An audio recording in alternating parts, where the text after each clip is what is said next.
jumped onto Stuttering John's beer on the balcony, so I wasn't quite. He always had one more question for me, so I wasn't down here, and I had to set some stuff up, and I had to restart the computer before I could actually do the show today because of some updates that occurred. And there you go. Hi, I'm here. I made it. I'm alive. It's good. It's a good time to hang out, and glad to be with you. And happy.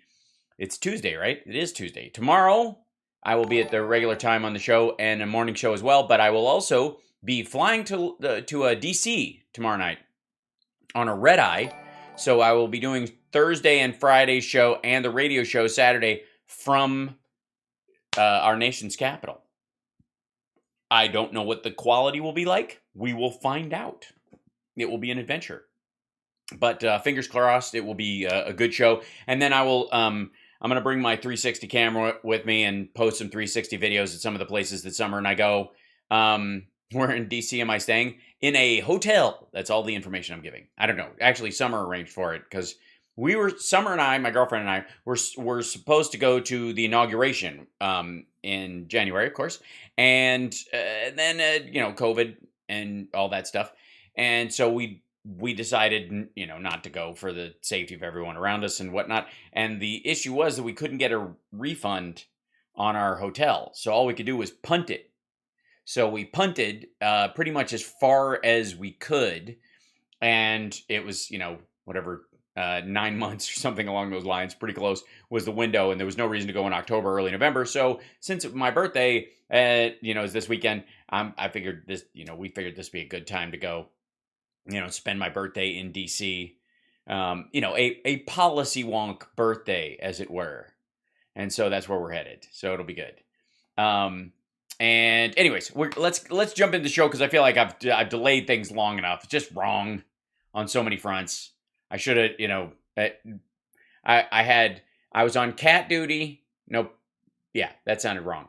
I was under the responsibility of cat transportation. And so I was doing that. And then as I'm returning to the house with the cat and getting ready to prep for the show today, Stuttering John calls and says his guest had to ditch out for personal reasons on his Beer on the Balcony podcast. So he asked me if I would jump in. And so we had a great conversation. It's worth doing. I think that's just for his patrons. But there you go. Is there any cat chat today? I don't know. The cat is needed to break. The cat needed to hang out. It needed to just chill because we took it to another house and introduced it to some people and and I just think it was overwhelmed. Poor thing. So anyways, welcome to the show. Glad you could be here. Don't forget to like and subscribe, give a thumbs up and all that kind of stuff. This is Hal Sparks Megaworldwide. I stream daily. That's all you need to know, I suppose. And then let's jump right into this because the president of Trump land, not anywhere else in the world, but the president of Magatocious, called into Glenn Beck because that's how bad it's gotten. If you want to see how bad it is in Trump world, this is the description that Glenn Beck has on his own clip. This is his own channel. This is not me, finding some rando out there that posts, fan clips of Glenn Beck's. This is something Glenn Beck does himself. Trump, Afghanistan withdrawal was America's most embarrassing, all caps, moment. Now, we've talked about the fact that Trump only has one fear, and that's embarrassment, because he's acutely aware that he's embarrassing as a human being. He embarrasses everyone around him. He embarrasses his mates and his friends. I'm kidding. He doesn't have any friends. And his family members and his employees that pretend to be friends so that they can stay employees. Embarrassment is the one thing. He has no shame, but he's easily embarrassed. Glenn Beck writes this: for the first time in the history of the Glenn Beck program, and they just bragged to us that they've been on the air for 20 years, President Donald Trump joins Glenn to give his take on Biden's latest disastrous moves. He explains why America's recent Afghanistan withdrawal never would have been such a mess under his, administration. Yeah. And why he thinks it was the most embarrassing event in the history of our country. Plus, the former president gives his opinion on China's potential takeover of Bagram Air Base, the Pakistani Prime Minister, and General Milley. I'm sure it'll be enlightening. here's why this withdrawal would have never been such a mess under his administration, because it wouldn't have happened. Because Trump at no point planned to get us out of Afghanistan. The May 1st date was BS. He was going to punt it even more. He was going to, basically give the Taliban this date that, don't shoot any of our people until May 1st. And then once we didn't leave and he was like, yeah, screw it, I'm reneging on the deal, they would have started killing Americans. He would have used it as a pretext to put more soldiers in. And then it would be a war over resources, which is what he was shooting for all the time. And the illusion that no more dumb wars and all it's just stupid. Like, it was never going to happen. It was never going to happen. Trump never had a plan to leave Afghanistan, never intended to leave Afghanistan. Anybody who tells you different is Trump or someone selling something for Trump, period. That's it. All right, so here we go. So this is, Glenn could not be more excited. He wore his cowboy PJs were, of course, in the dryer. So he's wearing his seafaring epaulette shirt, in case, what epaulettes are for. In case you're wounded, they can drag you off the battlefield. They're handles for a dead body. And his little cowboy scarf. Isn't that adorable? Grown man. Not a 4-year-old in A Christmas Story playing cowboy. No, grown man. What is this? Glenn, what is that? It's not, if you're trying to hide your jowls, it's not working. It's tied all the way around. Look up under here. This is like looped multiple times. Is this an attempt to kind of like pull the jaw back? Is this a cowboy facelift? Is that what they call it? Hal hasn't subscribed to Glenn's channel. No, I have not. Yeah. Still, it keeps asking me to, and I just can't do it. It's a drool cloth. Do you think that's the primary use of it? It's fascinating. Yes, it's all the rage. It's grown man. I don't know what this outfit is. I don't know what the fuck that is. He cut himself shaving, you think? On his clavicle? Jesus. I mean, he came out and he had Band-Aids all over his face from stuff that he had removed. Hopefully none of it's malignant. We hope it's all benign, Glenn, whatever that is. Whatever your dermatological problems are, we hope you're healthy and whatever. But this is ridiculous. Seriously. If he gets up and he's wearing chaps, I'm shutting the show down. Just saying. Just so I don't. There's got to be a violation of terms of service. Also, Glenn Beck in chaps. You know what I mean? We have such limited time with you. I want to cover. Yeah, not only has he never been on before, but he's not giving you any time at all because he's so busy. Yeah, you can understand that, Glenn, right? He's just busy. He's a busy guy. He's very busy. Whole bunch of stuff. Can you just tell me, were they following the withdrawal plan that you had in place with? That's hilarious. Withdrawal plan. That's adorable. Were they following the withdrawal plan? What withdrawal plan? With Afghanistan. No, not even a little bit. And we had a great plan, but it was... Well, that's true. Not even a little bit. Because he wasn't planning on leaving Afghanistan even a little bit. Very tenuous plan. It was based on many conditions. For instance... It was a tenuous plan. That's what it was. It was tenuous. It was based on many conditions. None of which could be met. Please tell us how... Please tell me that he's going to say that they had to promise to keep all Al-Qaeda out of the country and will leave as soon as they prove that there are none there forever. Can't kill American soldiers. And I dealt with Abdul Ghani Karaka. And I dealt with him, and very strongly, and he's the guy that's now the boss, and he was the boss then, and a lot of people weren't sure, and I had, numerous conversations. Abdul Ghani Karakar? What you mean? Wait a minute. Who? Hold on. Check. Wait. Hold on. Back up. And I dealt with him, and very strongly, and he's the guy that's now the boss, and he was the boss then, and a lot of people weren't sure, and I had, numerous conversations, but I said the absolute first part of the first conversation. Hold on. Wait. Tell me his name again. Dealt with him, and very strongly, and he's the guy that's now the boss, and he was the. I dealt with Abdul, Abdul Ghani Karaka, and Abdul Ghani Karaka.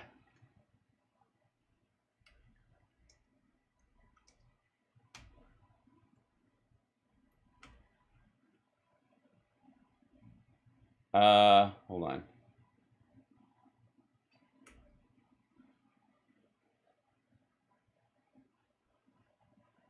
Hold on 1 second. He's got it written down in front of him. Hold on. Let's see. Yeah. So this is the guy he's talking about. Hold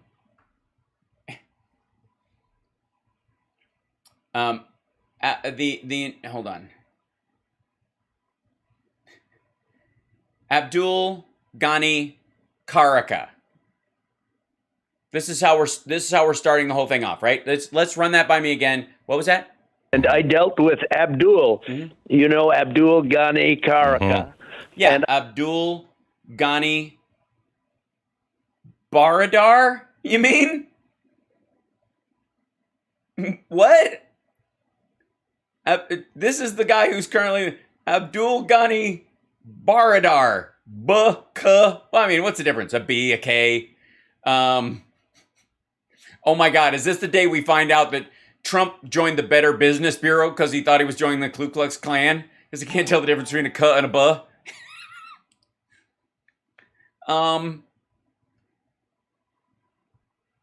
He was the boss then. He was what? I'm not even getting the name correct right out of the gate. Right out of the goddamn gate. Dealt with him, and very strongly, and whoever the fuck he is, the Abdul Ghani Karaka, who apparently is he's a big to-do. He's the top guy. Not Baradar. No, it's the other guy that we dealt with who was totally way bigger, totally. Guy that's now the boss, and he was the boss then, and a lot of people weren't sure, and I had, Yeah, he was the boss then, a lot of people weren't sure if he was the boss, so we got him out of a Pakistani jail just in case he was the boss. Numerous conversations, but I said the absolute first part of the first conversation that, Abdul, hopefully we're going to get along. But here's the story. If you kill any Americans or any American soldiers, we're going to hit you harder than any country has ever been hit before. And we're starting in your village, but we are going to hit you harder than any. Like Glenn just grunted with pleasure. Country has ever been hit before. Sorry, and by the way, trolls, thank you for being here. Thank you for spreading the show as good as you do. Maybe the trolls know because they're all, they're Trump fart sniffers. Do you guys know who Abdul Ghani Caracas is? Anybody? You want to go look it up? Can you guys find him? Because you guys speak Trump. When he said Caracas, did he mean Baradar? Is that what he meant? I hate to start off a conversation that way. It's not very friendly, but that's okay. I think you understand. You've been fighting for your entire life. So what happened, Glenn, is from that point, for 18 months, I believe it is, approximately, not one American soldier was killed. We kept everything and you have to understand, I did want to get out. But I wanted to get out with dignity, and I wanted to take our equipment out, and, $85 billion, and I didn't want soldiers killed. I've spoken to numerous of the parents who will only speak to me. They won't speak to Biden because they view what he did as having... Numerous of the parents. Numerous of them. Killed their child. And what he did is just indefensible. He took the military out first, and he left all these people, and then we became beggars to get the people out. So I had a plan to get them out very quickly. Oh, yeah? How tell us the plan. What was the plan like? I mean, it's obviously, hindsight is 20/20, and we have to take it with a grain of salt that obviously this is a plan you came up with after the actual extraction happened. But please tell us what that plan was. Tell us all about the plan.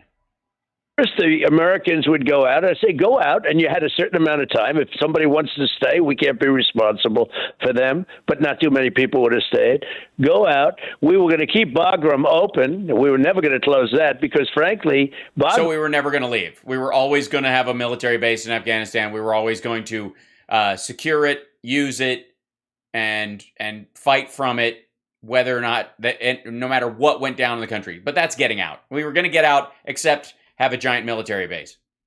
Is more about China than it is about Afghanistan. It's practically right on the border of China. It's perfect. And now we've lost that. And you know who's taking it over? China. I hear China is taking it over. We spent $10 billion to build that base. It's got the longest, most powerful runways in the world. Yeah, the most powerful runways. I don't know if you guys know anything about airplanes. Probably certainly not as much as Trump. But a runway can't be just long enough for the planes to take off. It has to have a certain sponginess to give a little bit of a lift. Basically, Trump, as soon as he moved in, realized that we had cement runways, we had asphalt on them, and he was like, that's not good enough. So he put in a gymnastics spring floor like they use in the Olympics. Just the whole thing so that, any plane that lands a little too hard, it just cushions, bounces off. Very powerful runway. It's one of the most powerful runways out there.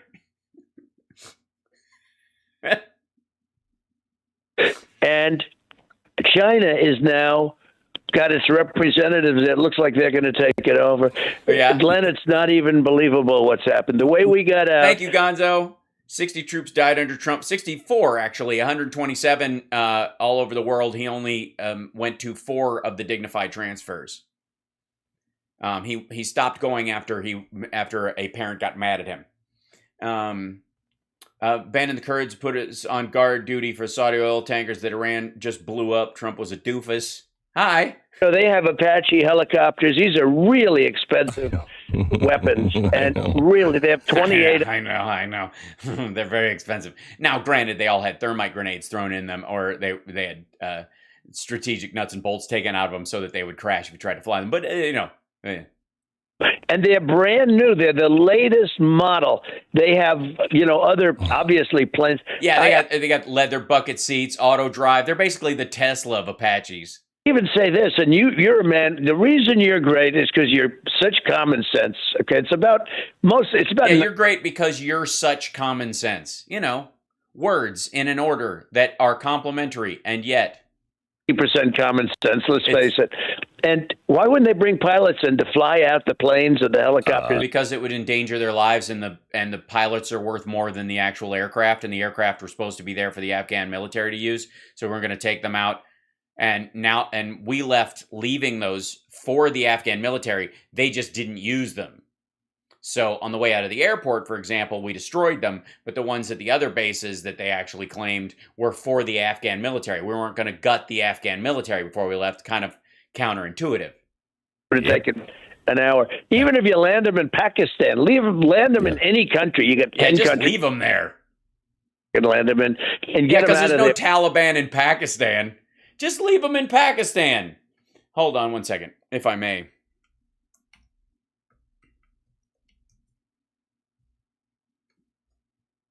If I may.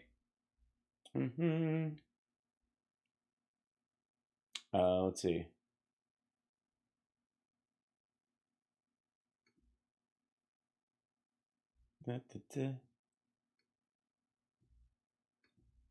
Give me 1 second. Grabbing something for you.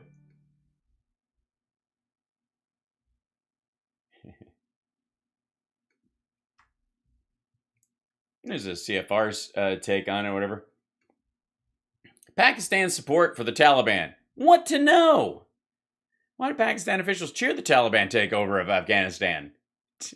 Gee, I can't imagine why.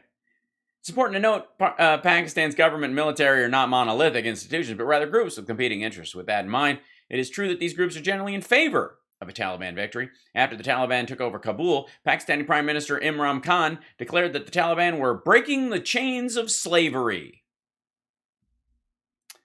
There are three long-standing and overlapping reasons for Khan's public show of support. First, Pakistan has vested ideological interests in the Taliban. Pakistan was created in 1947 as a Muslim nation, and Islam was the glue that was supposed to hold it together many otherwise disparate communities, just like Afghanistan, by the way. But this was a struggle in 71 after a bitter civil war. Large portions of the Pakistani territory in the east, dominated by a Bengali-speaking community, broke away to become Bangladesh. That loss made the Pakistani government particularly paranoid about the Western territories in Balochistan and Khyber Pakhtunkhwa. That's great. Which have large Pashtun and Pashto-speaking populations, which is what the Taliban speak. Pakistan established madrasas in these territories to emphasize and teach a particularly strict brand of Islam in the hopes the Islamic nationalism would suppress Pashtun nationalism. Taliban leaders who also espouse Islamic nationalism were trained in those madrasas. That's why the Taliban means students. That's where their name comes from. But just park it and just fly it over the border into Pakistan, where the more extreme Taliban are. So they didn't do that. Let me talk to you a little bit about Pakistan. Yeah, go ahead. General Hamid and the Prime Minister Imran Khan has been remarkable helping us, getting Americans out and people who are targeted. They've been truly remarkable. Remarkable. Of course, they've been working with the State Department. The State Department has organized a lot of this, but yeah. Weren't they part of your plan? Yes. Of course they were. I had a great part of the plan. The part of the plan that involved... Thanks for bringing that up, by the way. The part of the plan that involved Pakistan was beautiful and powerful. Relationship with Khan. He was a great athlete. He was a great cricket player. He was like the Mickey Mantle of cricket. Okay.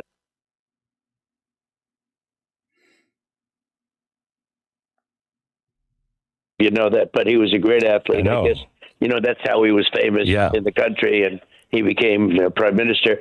And he was a friend of mine, and he appreciated, I wiped out 100% of the caliphate, which is much tougher than getting out of Afghanistan. Yeah. And we were getting out of Afghanistan. I took it down from 20,000 down to 2,500 troops or less. And plus, we had some European troops that I insisted be there, because why should we be fighting all this stuff? I mean, another reason Europe wasn't in love with me, but they respected this country. They respected us greatly. Now they don't.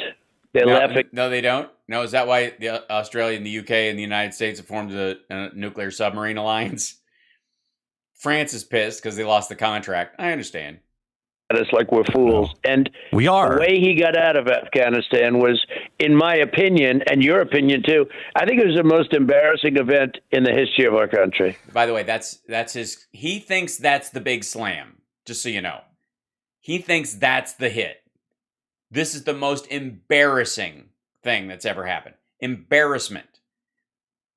And the reason that's all he's got to fall back on. If that's what you've taken away from us getting out of a 20-year war and the difficulties dealing with getting out in that particular instance. And we're out now. We are not there anymore. We have no vested interest in Afghanistan any more than we have in Bangladesh or in the Pashtun regions of Pakistan or any of that stuff. We don't have troops on the ground. We don't need to have troops on the ground in those areas.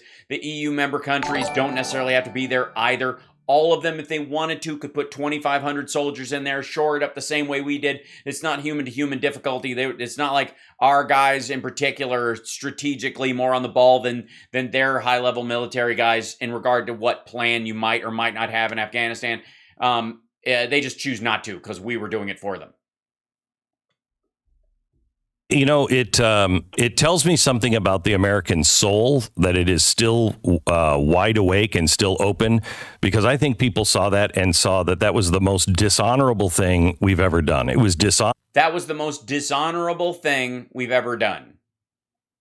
Yeah, we told them we'd give them 2 years. We gave them 20. And boy, it's just dishonorable the way we left, the way we said we would. By the way, has anybody heard the plan yet? Because as soon as he asked him about his plan involving Pakistan, he went, I was friends with Khan. He was a great cricket player. The way we treated our allies for so long. Oh, the Kurds, you mean, in Syria? Is that what you're talking about? Are you talking about the Kurds that died because we left them there, and the bases the Russians got in Syria because we left those behind. It couldn't be that you're ginning up this bullshit to cover for what happened in Syria and hopefully shove it down plunge it down the memory hole. Leaving people behind, leaving Americans behind, it has never been done. And now to have the Pakistani general and the Pakistani prime minister helping Americans to get out and doing the things that our own federal government should be doing, it's shameful. Right. It's shameful. Well, they're actually coordinating with our own government. And many of the people who aren't getting out are either Christian missionaries that are only going to come and go based on your group getting them out. And of course, which is exclusionary to anybody who isn't a Christian. So that's why the State Department can't go, yeah, we're not just doing flights just for Christians only. What are you talking about? I mean, he doesn't know what he's talking about. Nobody knows what he's talking about. Well, it's an incredible thing, but maybe more incredible. It's incredible and beautiful and powerful, but not as incredible and beautiful and powerful as our runways. If you watch the news, you see nothing about that catastrophe anymore. You see nothing about... I know. Yeah, why won't people just pretend we're still there and that it didn't work and that these were the limitations we had? Gosh, it's so hard. Teen soldiers, warriors. But, they were brought in because we took everyone out and they needed like an emergency. And they brought these generally young kids in, and they weren't even there. They brought them in. They brought them in on an emergency basis. They got blown up. You know who they never talk about? The people, our people, and people on the other side, 260 people. But they don't talk about our soldiers whose legs were blown off, that are right now sitting in a hospital, maybe listening to your show. Congratulations. Ew. First of all, you mean the injured? Of course they talk about them. Maybe they're sitting in the hospital with their legs blown off, listening to your show. Congratulations. That are right now sitting in a hospital, maybe listening to your show. Congratulations on your success, by the way. Thanks. Jesus Christ. While we're talking about people with their legs blown off, soldiers who sacrificed their limbs to help people evacuate from a country on a timeline that we had to push because Trump stopped the SIV program as best he could and limited everything and never had a plan to actually leave. So when the Biden administration came in to carry out that plan, there wasn't one. But please tell us about... congratulations on your show, by the way, Glenn. And also, did you know that the head of Pakistan is a great cricket player? I don't know if you know that. Yeah, really great. But they're sitting in a hospital. Yeah, it isn't really great. It isn't really great. And by the way, is that the only way they can talk him into calling into shit? Is that how it works? Because he compliments, congratulations on your success, because everybody has told everybody, oh, this is the number one show. You got to talk to him, Pops. Yeah, Dad. He's number one. This is the number one show. You got to call into this number one show. With no legs, with no arm. They have been badly. Now, we lost 13, but we have numerous really badly injured, as you can imagine, soldiers in the hospital right now. Nobody even mentions that. But what's incredible is the news doesn't mention anything about this anymore. In fact, he's going to make a speech today. He's going to talk about he got out of Afghanistan. Now, if you get out of Afghanistan, a lot of people like that, and people have different views on it. But yeah, it's very popular. The whole getting out of Afghanistan. If you like that kind of thing, you get out, but you leave with great dignity. You leave with your weapons. Right. Like Trump could have last year or the year before or the year before that. Why didn't you do it? If it's that easy, if you can leave easy and leave with great dignity, why didn't you do it? What was different? And again, I will say this, that COVID was a perfect reason to get everybody out of Afghanistan. You could have done it. You could have gone, well, we can't engage in any diplomacy. We can't engage in any training, any of the stuff. We're just getting out. We said we were getting out, so we're finally getting out. We're out. But the May 1st date, he said multiple times, we didn't need to get out by then. That was going to be a 2-year drawdown starting on May 1st, and they wouldn't have done anything because I would have hit them like crazy. I would have bombed an entire village to make good my threats on a deal that I didn't keep up my end of because these people are animals and whatever. It doesn't matter. And we never would have got. And P.S. we were going to keep Bagram Air Force Base because we wanted a military base near China.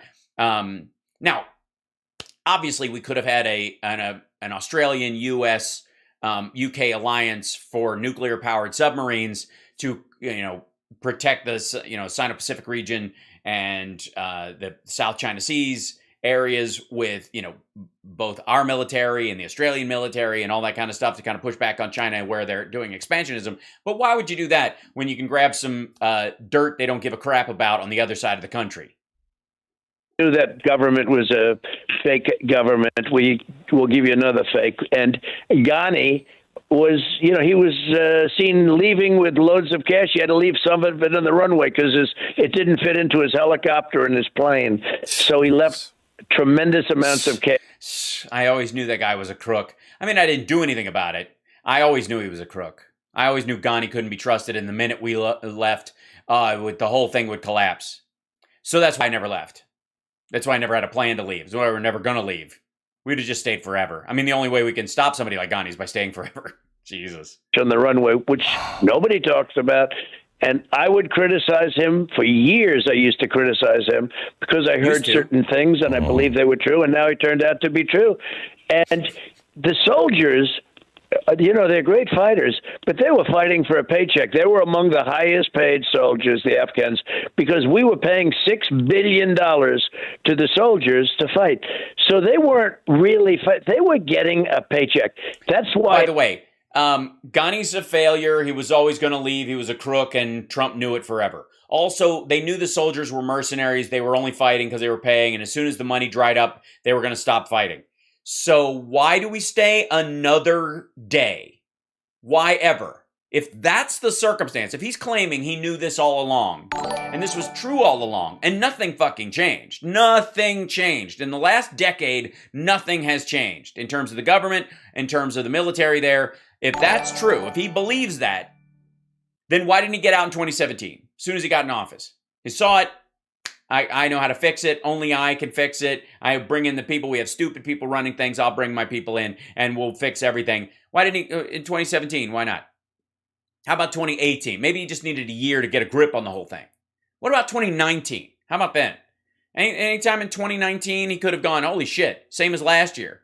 2020, perhaps. As we're dealing with COVID, you know what? It's increasingly clear that the Afghanistan exercise is not happening, and the government's not going to stand on its own, and the military's not going to stand on its own, and it's costing the United States $170 million a day. If you knew everything and you know better than the generals and you knew all this stuff and you had a great plan, then why didn't you enact it last year or the year before or the year before that? Because nothing was different. Not a thing. Why is it that Joe Biden's the first one who came in and went, the report from the soldiers on the ground that they're not making any progress is not making its way up the chain. The people who've been in charge of extending this out for a long time are BSing and trying to paint a rosy picture. We're out. Why was it Biden that had to do that in the first 7 months he's in office? As soon as he gets in, bye. Because if Trump knew all this stuff, remember, Trump is telling you right now, he knew all this stuff. He knew all of this. He always knew this. He'd been saying it for years, even before he was president, that the government was only there because we were holding it up, that the military was only there because we were holding up. We didn't need to be there, blah, blah, blah. Right? That's what he's just saying. That's what he's saying to Glenn Beck. So why didn't he get out? And by the way, the $300 million a day is the standard. I'm literally splitting the difference between the 140 to the 300 million. That it was around 170, 200 fluctuating. The spike being it averages out at about 300 million over the 20 years we've been there.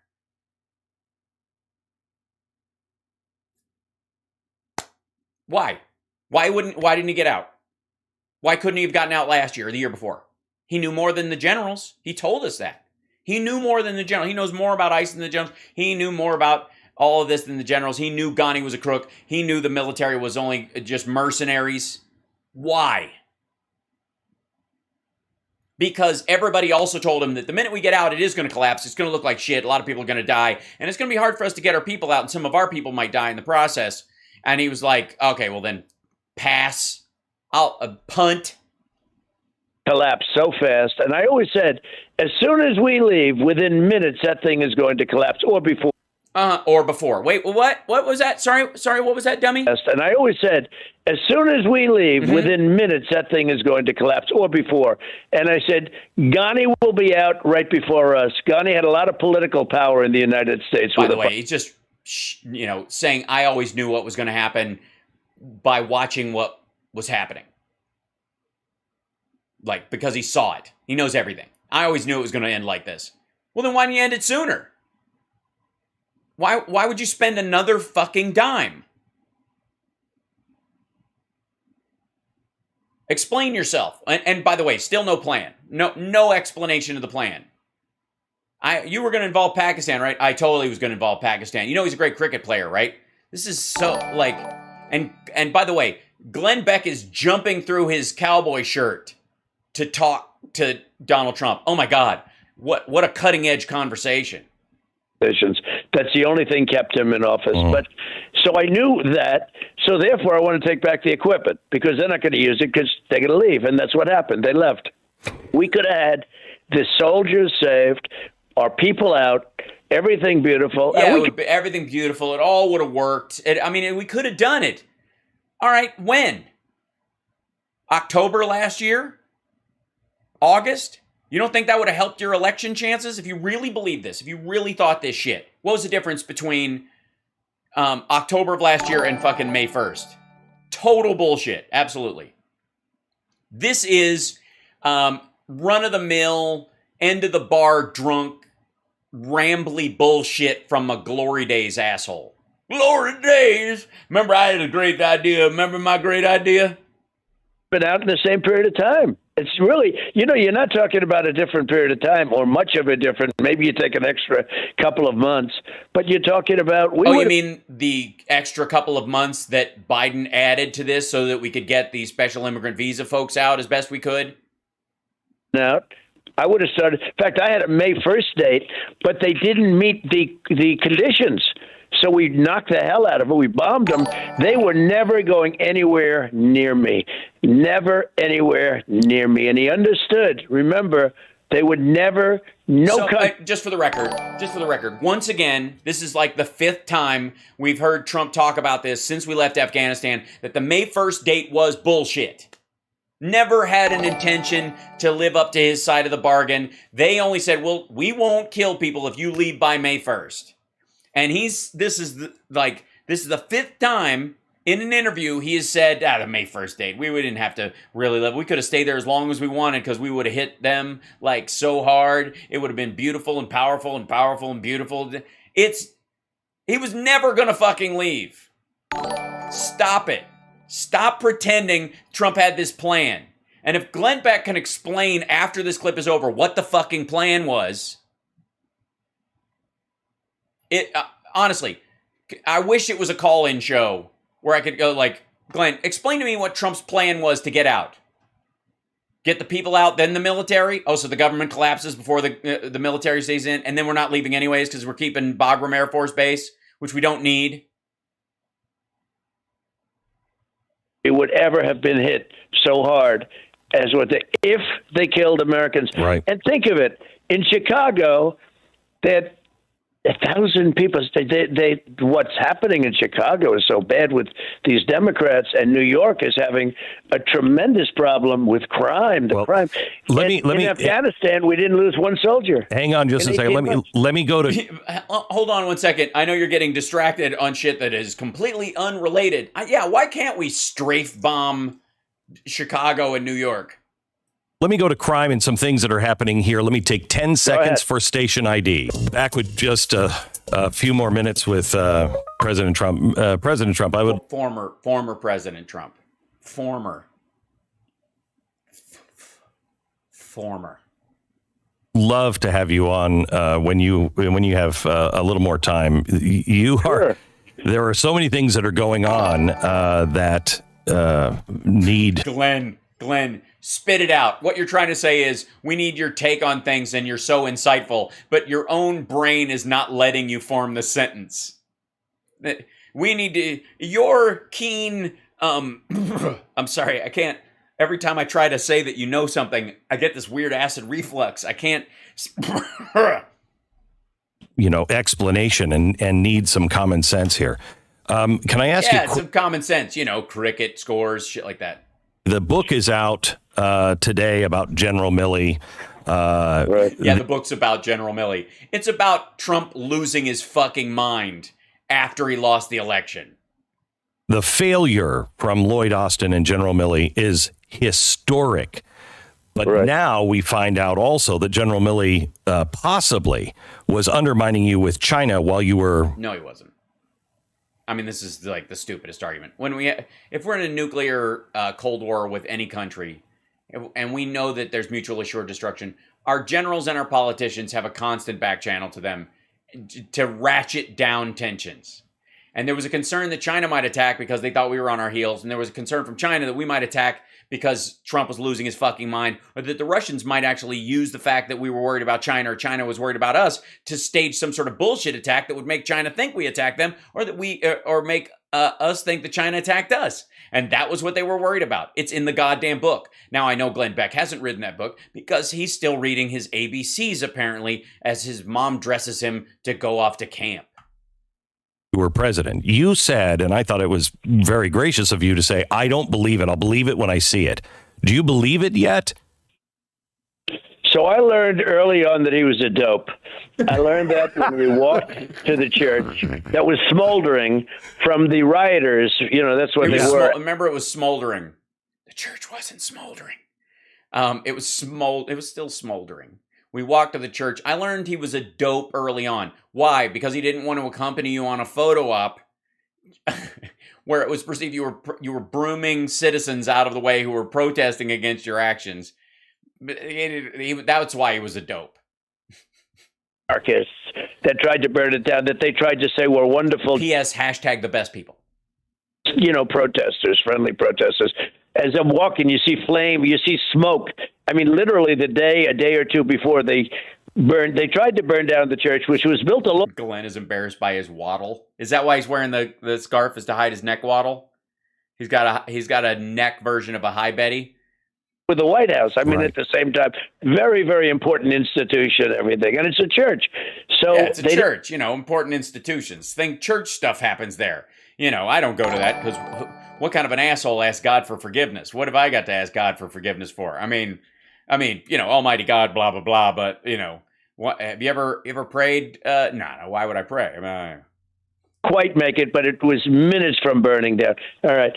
And Milley walked with me, and I walked with numerous people, but Milley, the next day I saw him apologizing. From the day he apologized, they essentially had nothing to do with him because they said, this guy's a dope. All he had to do was I thought you realized he was a dope and you knew he was a dope early on, but other people said he was a dope? I just want to know what the dope through line is. And by the way, Trump apparently hates being called a dope. Just so you know. I don't know why. It's something, hanging on from his childhood, but being called a dope or dopey, I think, is the hard part because it sounds kind of fat. And so that freaks him out.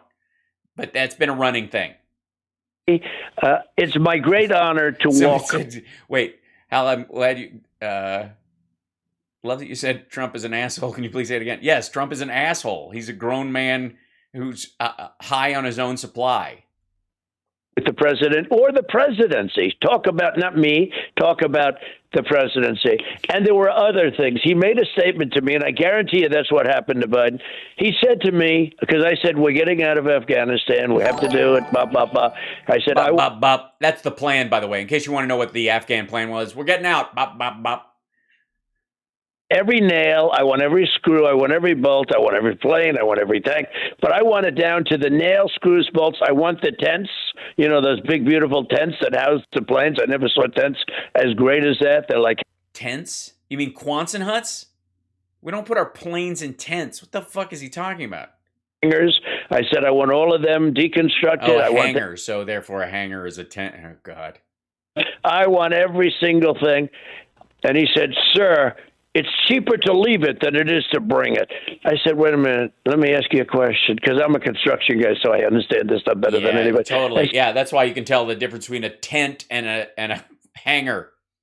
Let me ask you a question.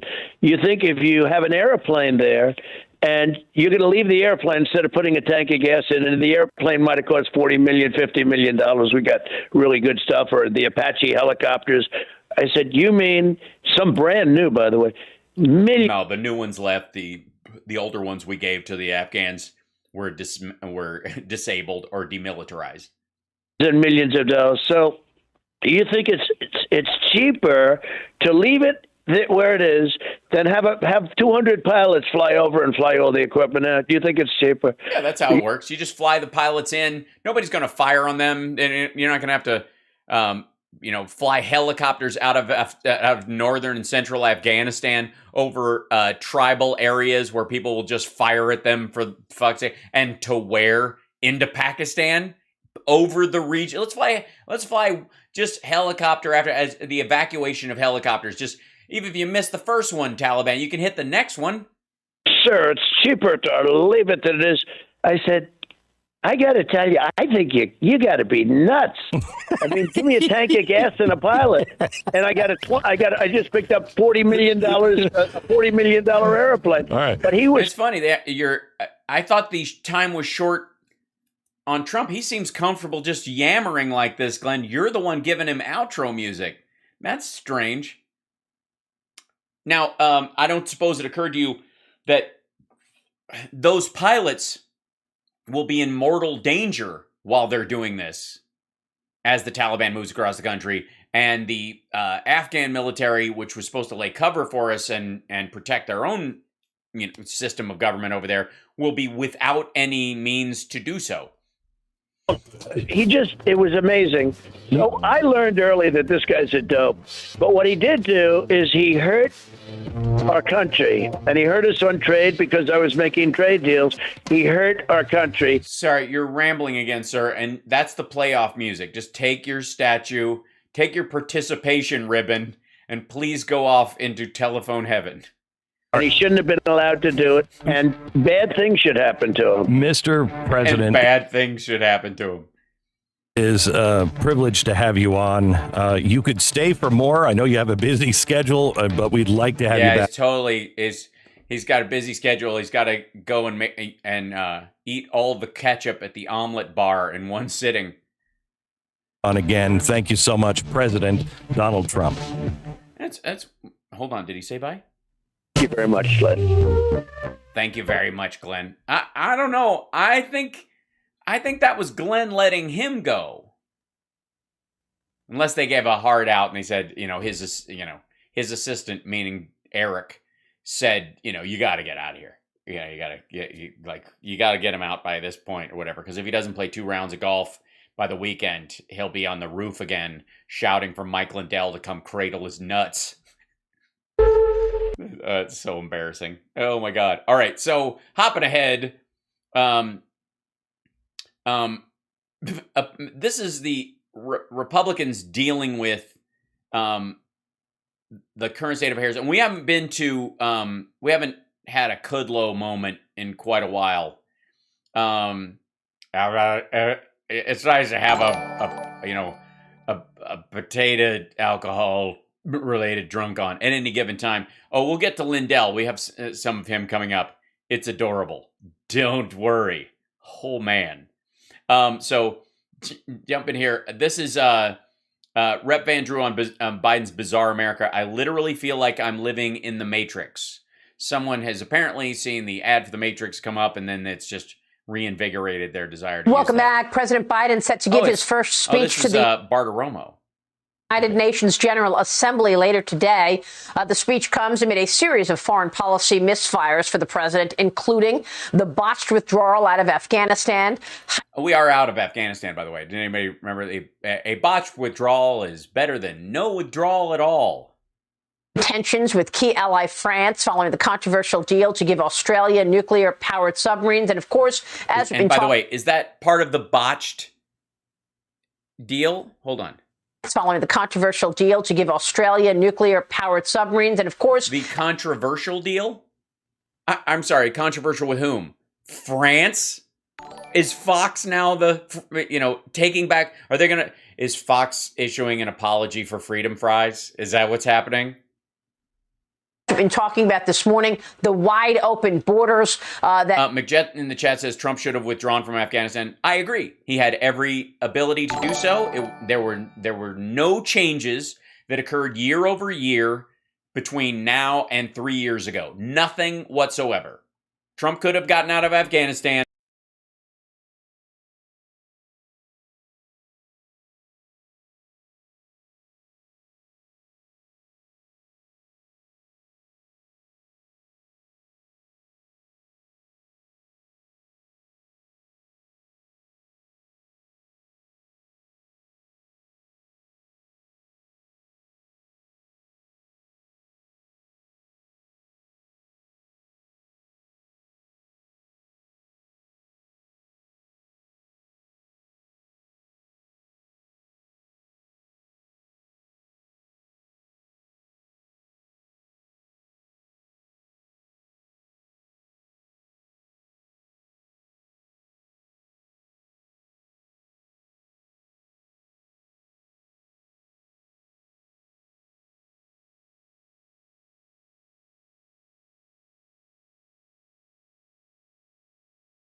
Mm-hmm. 12,000 people under. Okay, there we go. At least fixed it. All right. Sorry about that, guys. I'll be back in just one moment. Here we go. Bing! Fixed it. Don't know what that was. It was weird. The Del Rio Bridge in Texas. Joining me right now is New Jersey Congressman, Homeland Security Committee member, and Transportation and Infrastructure Committee member, Jeff Van Drew. Hello, Jeff. Apparently, he's from the same Keebler Elves group that Jeff Sessions is from. Is everybody who's nuts about this shit named Jeff? It's always a pleasure. Thanks very much for being here this morning. Your take on what's happening and what Joe Biden is going to. I thought it was a great show. I thought what's happening now was wasn't quite up to snuff, but Rerun was always a favorite character, and I loved Raj. I'm just saying. In his speech today at the UN, as he sits among allies and adversaries. Frankly, in all honesty, I think he should almost cancel it. He's got so much to do here as things get worse and worse. If I didn't know better, this administration, I would actually believe, is almost purposely trying to destroy the United States of America. Yeah, that's what's happening. We're almost personally trying to destroy the United States of America. How so? By what? Giving speeches at the UN, passing rescue plans, dealing with hurricanes, getting us out of Afghanistan. And by the way, this guy is among Jeff Van Drew from New Jersey is among the Make Afghanistan the 51st State crowd. He's one of these people who thinks we stay in Afghanistan forever. That's ours now. I've never seen anything like it. And for us to have the unmitigated gall to go to the United Nations and tell them what they should be doing or what we are doing. I don't know. What's he going to talk about? The open borders and our complete. Again, have you heard a Democrat anywhere saying we have open borders? People are being allowed to come into the country on any news program? No. What have you seen? Republicans across the board telling people the world over that we have open borders and that everyone is welcome. Republicans, you are solely responsible for people charging the southern border. Now, I know you think it helps you because you think this is what the Democrats supposedly want, but what you're going to ultimately end up having is the Democrats are going to put forward the comprehensive immigration bill and you're not going to vote for it again because you don't actually want it to pass because you're siding with like big ag business in the states, and they want to use under the table workers as farm help instead of actually having card check, actually having a responsible back and forth over the border for people who live in Mexico but work in the United States and then go home again, all that kind of stuff. You don't want that. So the story is Biden's open borders. Biden's got open borders. He's open borders in the boat. Oh, Biden's open borders. The border's open. The border. They've said to the world, come on in. It's what? Okay. They've never said that. They said the border is not open in English and Spanish on multiple times in multiple Spanish-speaking countries. The only politicians in the United States that actually have any foundational power in the country, meaning sitting congresspeople, sitting senators in the federal government, who are saying the border to the United States is open, the only ones saying that are Republicans. And they are saying it everywhere. So if people are watching the news in other countries, and the State Department and the Biden administration, everybody's saying, no, it's not open. You have to get in through legal channels. They are being drowned out everywhere by Republicans, especially in border states, going out and saying, yeah, the border's wide open. It's wide open. Come on. It's, the Biden administration, they're letting anybody in. They're letting everybody in. Who do you think they're hearing this from? Who do you think, in Guatemala and Mexico and other areas, the green light is coming from the Republican Party. The Republican Party is the only party saying we have an open border. And so if people are coming here thinking the border is open, they are getting 100% of that message from the Republicans. Lack of control of our borders since he's been president. Is he going to talk about the tremendous increase in the crime rate in our cities since he's been president? I don't know. Did Trump talk about the increase in crime rate when he was president as well? Going to talk about the supply chain problems that we have, the employment problems we have, and lack of employees. Is he going to talk about? Yes. He's spoken about a bunch of those things domestically, but it's considered bad form as an American president, anyways, to go speak at the UN and go, hey, the problems we have. I mean, America, we're just a piece of shit right now. I don't know why anybody would follow it. I don't know anybody would. Yeah. Done with his energy policy, where he's helped other countries, but literally is diminishing our country. I was reading something. Literally? Is he literally diminishing our country? He's literally doing it. How is he literally doing it? Why? How is he? Can you explain? He's literally doing it, so it should be easy. I mean, if it's literally, you should be able to hold up a piece of paper, literally, and say, he's literally diminishing our ability. Here it is. That they were comparing him to Donald Trump because he made a deal. There's nothing about him that is like Donald Trump. That's the sweetest thing I think anyone has ever said about Joe Biden. That's adorable. You know what? I'm going to take back everything you said so far, Jeff. Because that's very sweet. That's adorable. That's really lovely. Principal from Back to the Future, Hal is not a slacker. Yeah, I am not. Thanks, Gonzo. We were dealing with the United Nations or other countries. We were strong. Let me be clear. We were? We were strong. Were we strong? Yeah?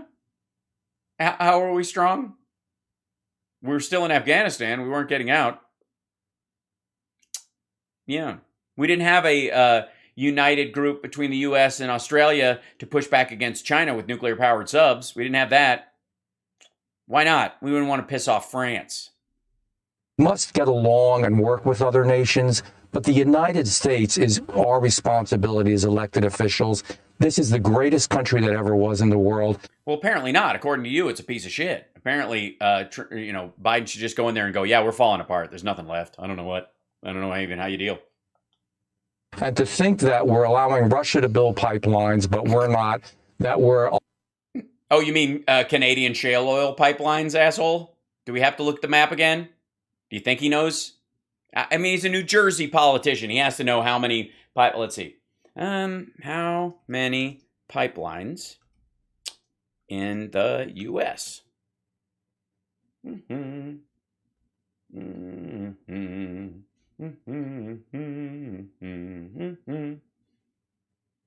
Hey, go. There you go. Let's see. Just in case, would you guys, anybody care to see what, how many pipelines we have in the United States? See those things? Those are pipelines. We got a lot of pipelines. Where are the pipelines? Here you go. Crude oil, natural gas, refined gasoline mainly, and CO and 832. There you go. There's these big pipelines, and then there's the little spidery pipelines that go off of those.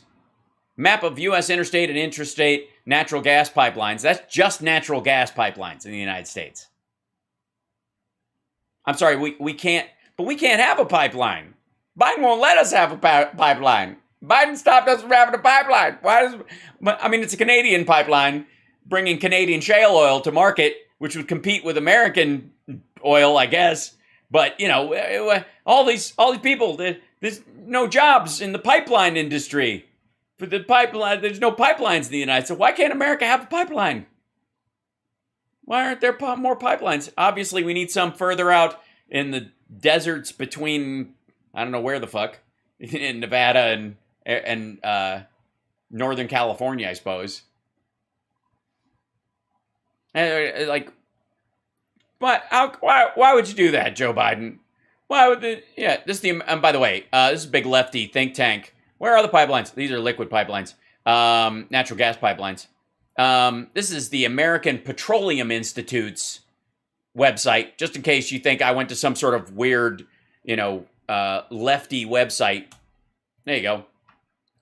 More than 190,000 miles of liquid petroleum pipelines traverse the United States. Now, I don't expect Trump fans, Republicans in general, to know that at all, because they watch Fox. And according to Fox, we can't have a pipeline. Biden won't let us have a pipeline. All we want is one little pipeline. They won't let us have a pipeline. Where's the pipeline? Yeah, there's this is New Jersey over in here. There you go. This area. Where are we? Yeah. There's a bunch of pipelines in there. Refined natural gas. There's the natural gas pipelines. There's a few of those. Decades of progress. Fantastic. But we can't have a pipeline. Guys, we can't have a pipeline. Biden won't let us have a pipeline. Well, he won't let us have a Canadian shale oil pipeline that gets Canadian shale oil to market via overground routes through the United States instead of, guess what? The Canadians can build a shale oil pipeline if they want to that goes east or west out of their own goddamn country. Love you, Canadians, but what the hell? Why does it have to run through the United States down through Texas to the Gulf of Mexico? Just run it the other directions. I love you, Canada. I lived there for 6 years. I love you guys. Yeah, no more canals. Biden won't let us have any sand in our deserts. Allowing other countries to build, coal plants, China, India. Yeah, we can't stop those countries from building things. What do you want to do? Strafe bomb coal plants? We can lower our impact and then work on economic pressure to get them to slow down that process. But we've got to make up for it in what we use because we put a lot more CO2 into the air than a lot of other countries as small as we are. If we can cut that back, we can have a massive effect. What's your solution, asshole? What is it? What are we going to do? We strafe bombing India now? Are we nuking any new coal plant that China puts forward? What are you talking about? And we, again, are... By the way, this beautiful clean coal. I don't know what the problem is. Back in energy and production is mind-boggling. I literally feel like I'm living in the Matrix. If you remember that movie from... there was no one like you in the Matrix. I'm just saying. The Matrix, there were no elves at all that I remember. It's been a while. Ago with Keanu Reeves, it's just so bizarre, and it just keeps getting worse. Marie, I worry. How so? How do you feel like you're in the Matrix? I want to know how deep this analogy goes. I mean, don't try to stop bullets with a wave of your hand. I'm just saying, I'm worried about you. Country, for real. We are on the edge, and we've got to come back. Yeah. Ugh. Unfortunately, I'm worried as well, Congressman. I think we're in very dangerous waters right now, particularly as the Chinese Communist Party wants to overtake the United States as the #1 superpower, and Joe Biden seems to be giving it away. Oh yeah, is he? Is he? Sorry. I mean, you got to understand, Maria Bartiromo, guys. I mean, she's on Fox. She's on Fox Business. So, let's see. Maybe she's not up to speed on the current state of affairs. China's economic model has run out of road, and the process of putting it on a new track is likely to bring more Evergrande-like mistakes. Evergrande, if those of you that don't know, is a hugely over-leveraged real estate company in China that's responsible for 2% of all residential living spaces, which in a country that big is an enormous amount of money. They are $300 billion in debt. Yesterday or 2 days ago now, they threatened their employees to loan the company cash or be fired. But please tell me how China is going to eat our lunch. Let's see. Let me grab another one. Let's see. So how's China doing? And by just ignoring the fact that China's doing so great, they're doing so great right now. And why? And Biden he's not even bringing it up. Global economy can feel the effects of China's Evergrande crisis. Here's what investors should know. This is the key points. Chinese officials are expected to stem the spillover from liquidity issues at Evergrande, the country's largest property developer, before it slams the banking system and bleeds into foreign financial centers. By the way, over the last 6 years in particular, China has been isolating its economic system from the rest of the world. They've been drowning their billionaires, not letting them leave the country, arresting some of them. I mean, drowning them in, like hiding them away, like burying them effectively. But strategists are also saying Beijing needs to act quickly to restructure Evergrande because markets are becoming nervous and it's hurting sentiment. Yeah, you think?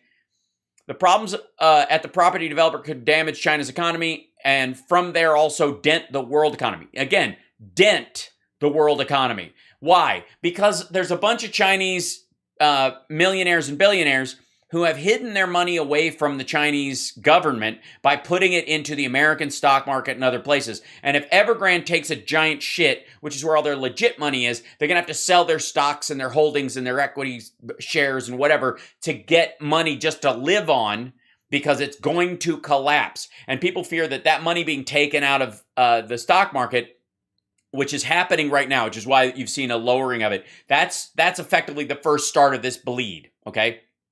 That they're afraid that that's going to have an impact across world markets. It's not on a 2008 scale, and largely because China has been so isolationist with its economy over the last 5 years. It was bad already, but they at least they started retracting away, trying to keep everybody from getting their money out of the country because they were afraid that all the investors that were in the country that have money were all smelling, blood in the water. Or we're just running for the exits. So yeah, this is, when was this one? This is September 20th. So interest payments deadline this week. They're not going to make them. They've already said so. There is no rescue plan. The Chinese are arguing right now about whether to let it fail just to scare people away from investing because they're trying to restructure what they view as capitalism in the country. They think this is a good opportunity to do it. The Great Reset that Glenn Beck and others have been warning you about, that the U.S. government and the UN and everybody is trying to crash the whole system so that they can go back to debt zero and start from scratch all over again. There'll be no private property and blah, blah, blah. That's what China's trying to do internally in their country. No one else is trying this. Central bank action, which is to bail them out again. Market resumes Wednesday, right? Because they had to freeze it. A liquidity crisis at a large Chinese property developer has shaken global markets, and strategists say it could send ripples across the global economy. Again, ripples. This is not 2008 where everything's tied up in these bullshit credit default swaps. But the issue could likely be contained by the Chinese government before it wreaks damage on the banking system, and it is not expected to lead to a broader global financial contagion. That's because the Chinese have been ejecting everyone. You can't own anything. That's the upside of the shady parts of the Chinese economy. because they didn't let people buy in. You were always on the hook. You were always, even film companies, when they were making movies over there, the Chinese government owned portions of it. It was like, when they give a tax break to a sports team and they come in to build them a new stadium, but then the city gets the revenue from, all the jobs and shit like that. And that's what they're kind of counting on. It's a big corrupt version of that. And so nobody goes in there and goes, oh, they invest and we both split the profits. No, they just keep the domestic part of it entirely, knowing that with the number of people they have, that there's money to be made there and within itself. This is why nobody's panicking about China except Fox. Border crisis is out of control. Concern growing that because of the ongoing migrant surges in Del Rio, Texas, and the Rio Grande Valley, resources are being reassigned as well. You've got... Oh, you mean because the Biden administration is responding to it? 13 service... How will China make an effort to do this? To do what? To bail them out? That's the big question. Nobody knows for sure what they're going to try on it, and because they're pretty opaque. And China has more of a tradition of just like letting it fold and pretending it never existed, and then just scooping anybody who's a troublemaker up. Dead as a result of no plan whatsoever to get us out of Afghanistan, and now Joe Biden wants to raise. I'm sorry. Excuse me. No plan. Excuse me, Trump had a great plan. It was a beautiful plan. It was beautiful and strong and beautiful. It was a beautiful plan. It's just no one followed it because no one's ever seen it, because it doesn't exist. Going to raise the cap. He was worried somebody would steal his plan, so he folded it and rolled it up and stuffed it up Stephen Miller's ass, and no one wants to look there. On Afghan refugees. So you've got hundreds of thousands coming in from Mexico every month. You've got thousands coming in from Afghanistan as well. Congressman, is there anything new? Yeah, they're not coming across the southern border. And those people are people that helped us during the Afghan war, that you were clamoring we had to get them out. We got to get the Afghans out of Afghanistan. We got to get our SIV people. We got to get them out. We got to get them out. This is terrible. They're our allies. We have to get them out. We have to keep them out. We have to keep them out of here, though. We have to keep them out of here. We got to get them out. We got to keep them out. We got to get them out. We got to keep them out. That's the Fox. Your colleagues on the Republican Party can do about this. And by the way, let me just add, you were a Democrat. You left the Democrat Party and became a Republican. Democratic Party. Years ago, and one of the issues that you had was you felt that there were mistruths. I mean, there are. Let's be honest, there are lies. Okay, this administration. Yeah, like Trump had a plan to leave Afghanistan. You mean like that kind of a lie? Chooses to call the open border a crisis. That's a lie. COVID and all of the issues around COVID and the lies there. What do you mean? Are we going straight up hoax? You mean ivermectin? You mean horse pace works? Is that where we're going, Maria? Hiding actual medicines like ivermectin and hydroxychloroquine. Oh, she was. I was kidding. They're hiding actual medicines like ivermectin. Are you out of your fucking mind, woman? They're not hiding actual medicines. Chloroquine, which were effective early on, another lie. Your thoughts on why we can't get truth? Yes, it's a lie that they were effective early on. Hydroxychloroquine is great against COVID if you never have symptoms.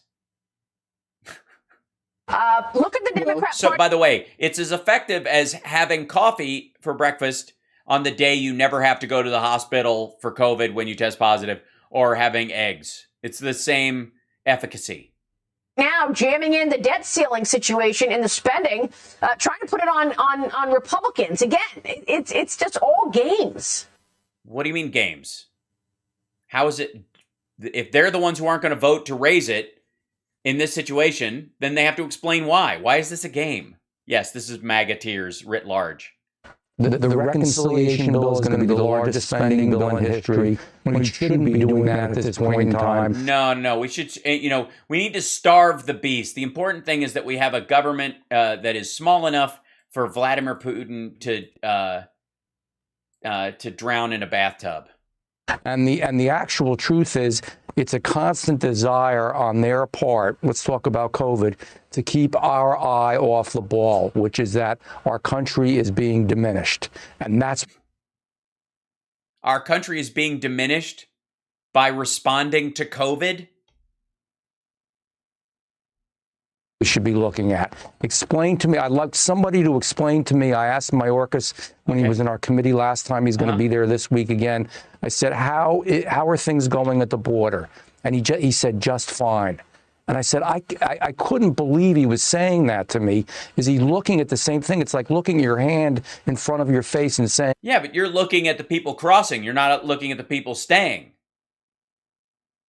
Your responsibility is your ability to respond to the things that are actually happening, not your responsibility for the things that happen outside of your control. If a bunch of immigrants show up all of a sudden at the southern border, you are responsible for how to deal with said things, meaning they restarted the flights to Haiti.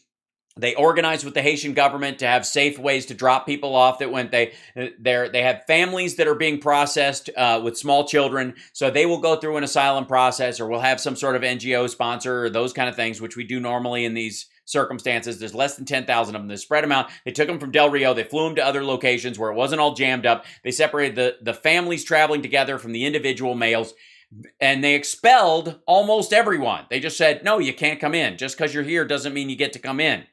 Yes, it's great to be in America, but it can also be great to be in Mexico. It can also be great to be in Haiti, in your own country. It's also great to be in Guatemala. It's great to be in Brazil. No country is more responsible for you than any other. And in certain situations where it's women and children and they're fleeing violence or that kind of stuff, then we have a responsibility to provide what limited resources we have to people who have genuine reasons to flee those areas, not just economic migrants who are using an earthquake and a failed government in a particular country to run to the most prosperous country they can find, instead of actually trying to rebuild their own country or help in a country nearby. This is what you respond to. This is just like a grown-up. That's why there's a comprehensive immigration bill that this asshole will not vote for. You don't see it. This is bizarro world. I mean, this is not anything that we've seen in our history in the country. And of course we have. Weren't we warned about caravans the entirety of the Trump years? These caravans are on the way. Oh my God. These caravans. Bottom line is, yes, I'll be honest with you, and I guess I'm going to be a little political. Why start? Say this, we have to get the majority in the House just to create a firewall to stop some of this. Yeah, you're not going to. Sorry. Yeah, you're gonna lose. You're gonna lose because your own voters don't trust elections anymore because of Trump and because of people like you. They're not gonna show up. They're not gonna vote. They think it's rigged to start with. They don't realize they lost fair and square, so they think the system is against them, so why even try? They're just going to... And then a ton of them are dying or have relatives who are dying and are getting resentful towards the Republican Party for their relative dying, and so they're not going to vote either. I don't know where they want to go. I don't know what their desire is, but we need... Why don't you look at Joe Biden's campaign pages that he ran last year, because it'll tell you. It's pretty standard stuff. Build up the middle class... make the rich pay their fair share, if they've been paying zero in income taxes, those kind of things, getting them closer to a normal rate, rebuilding infrastructure, rebuilding alliances, pushing back on China's expansion in the South China Seas and protecting Taiwan and working with our allies like South Korea and that kind of stuff. It's all in there. That's what's happening. That's actually what's going on. Stronger, better America. We don't need to be weaker and stupider, and that's exactly where we're going now. And there is no explanation for it. But you know what else? We're losing our freedoms. They're also using COVID. Yeah, you're losing your freedom to die of it. And the vaccinations and everything that goes along with it to take our freedoms away. So everybody's focusing on that because people are really upset about that. And they forget a little bit about all the other problems we have. It's every day, Maria. Every day there's a new problem. Imagine if you're the president and you're having to run the whole country during this time and you actually give a shit, unlike the former guy. Every day we're losing strength in the United States, in my opinion. When our last... Again, I got to say, why? Why? He knows what the response is at the border. He knows they restarted the flights to Haiti and that they bifurcated the crowds there and started breaking them up. They're responding to it. It took them about 3 days to get a plan in place that wouldn't entail strafe bombing under the bridge, which is Republicans are why don't we just get more guys with whips down there? Yeah, denuclearization. Wiggle, wiggle. Denuclearization. How honestly, how in this is America's position in the world diminished? Because we got out of Afghanistan? The fuck were we doing there in the first place? Why were we there for the last 10 years? Trump ran on getting us out.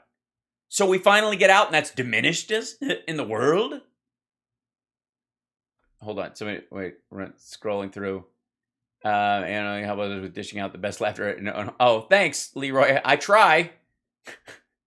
And by the way, again, reminding everyone, I take all these issues seriously, which means I refuse to take these assholes seriously. That's how it works here. Donald Trump was there, like him or not, people knew he not business. When he spoke to the UN, yes, some people like to say that the UN didn't like it. I know why they didn't like it, because he spoke about American strength and what we would tolerate. Yeah, but then he didn't do anything on it. And what we would not tolerate. And he was right. Yeah. I'm sorry, what would we not tolerate? Staying in Afghanistan for 4 more years? Because that's what he did. Well, you're on the Homeland Security Committee, and you see it all. We'll be watching, Congressman. It's it's funny. He's on the Homeland Security Committee, and he wasn't actually able to address anything about the border crisis or about Homeland Security in this entire segment that wasn't just clips he had seen on the news. That's awkward. Dire interview. It's a sad state of affairs, but of course we're going to be covering it and putting a spotlight on all of this. Jeff Van Drew, please come back soon. Don't be a stranger, sir. Good to see you this morning. Thank Congressman Jeff Van Drew. Mornings with Maria. Isn't it called a morning with Maria? Okay, let's move on. Oh, God. Yikes. Okay, let's jump in on Mike Lindell real quick. He was on, he was on the Steve Bannon's War Room. There's 2 separate clips. They're of different varying lengths. So we'll, So we will, give me a second. Let me straighten this up so we can actually get some, there you go. He's in yet another hotel room as he moves around the country hiding Tina Peters from the feds, apparently. The Mind Pillow guy, yes. This is called, Mike Lindell makes huge announcement about Supreme Court case. Huge. It's huge. It's a huge, guys, it's not just huge announcement. It's huge. This is a huge announcement about the Supreme Court case. I can't wait. You can't wait. Huge announcement. It's going to be huge. It's not going to be him saying the same shit he said before and insist that things are going to be different. No, this is a huge, huge announcement. Mike, real quick, Exactly. I just want to go back to something on Cyber Symposium. People said it was a total disaster. Yes, I was one of those people. You showed the packet captures. But your point is, hey, if it was such a disaster, you're saying not one person has actually taken the prize of $5 million to prove you were wrong. He took it off the fucking table, you dunce. And you've gone around since then to these secretaries of state and presented your... Yeah, the secretaries of state it's a little known office, but very important. And you're getting AGs on board now for your final assault? It's the same AGs who sued Georgia. Let me tell you, this is the big announcement, everyone. I made a promise to this country that we would, that with all the evidence I have, that we would get it to the Supreme Court, and I predicted they would vote 9-0 to look at the evidence. Yes, we're familiar with absolute 9-0. It was a masterpiece. I was glad to cover the whole thing. It was a joy. Please explain to me how that's definitely going to happen now. Huge announcement. Here it comes. Now, we had originally, I had hoped for August and September. When we had, that's why we had the Cyber Symposium, was to spread the word that, yes, this was from the 2020 election. Sure. Because what is our biggest block? The media is our biggest block. After the Cyber Symposium, Steve, which all 50 states were present, the media went completely I call it going Fox on me. Nobody talked to me. They went Yeah, because it was embarrassing, and it's like shitting your pants at the mall. I mean, nobody's going to call at you at the next student council meeting. It's just one of those things. Don't ask me how I know that. completely south, okay? They went in their foxholes like Fox. Shame on you, Fox. Yes, but by the way, we're all here for it when Mike Lindell shits on Fox. We're fine with that. We would all watch video of him literally shitting on a fox. No, that would be wrong. cost our country so much. It's horrible what they've done to our country. But in spite of Fox, everybody, what we've done now is I went and took the evidence, went to these states because it's easier to get in the red states because they don't mind you. Hey, come in and look at our routers and our machines and check out because nothing happened here. Well, guess what? I got news for everybody. Right now, I asked all the lawyers just yesterday, we are taking this case to the Supreme Court before Thanksgiving. Now, maybe Fox will report that today. You heard it here first, that our case is ready. We are bringing it to the Supreme Court before Thanksgiving. Yeah, huge, huge. Now, a huge announcement would be the Supreme Court is going to look at our case and think it's legit and take it up. They're not going to. Yeah, anytime in the next 2 weeks. Now, there's many states. I'm not going to sit here. The left-wing media will be calling me up. Who's all on board? You know what? By the time I'm done, I'm hoping all 50 states are on board. Yeah, totally. Yeah, huge announcement. Oh, Mike. Oh, good Lord. I'm hoping by the time we're all said and done, all 50. Jesus Christ, dude. Because we want our country back, and we're getting it back. This evidence is 100% non-subjective evidence, and that Supreme Court, they're going to vote 9-0. Yeah, no, it isn't. And I know that, by the way, watch for Steve Bannon to. Do you think he's going to laugh at Mike this time? I mean, every time as it's gotten longer and longer, it's any day now, any fucking day. It's going to happen. This is going to be this when we turn the chant, and it's going to come around. This is finally. I mean, I said last month, but what I really mean is next month. And sometimes Steve Bannon has him on because he has to, because he buys MyPillow ads, and that's how they keep this stupid show afloat.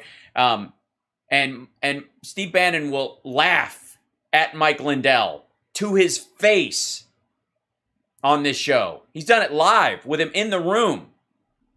To take it in. Okay, hang on. We only got a couple minutes left. You're saying you've gone around. By the way, the other thing is Steve Bannon likes you to rephrase what you're saying multiple times until he can get a clip he can share as a viral thing. So he makes you say it 3 different ways. That's how Bannon works. Just so you know. He also doesn't shower.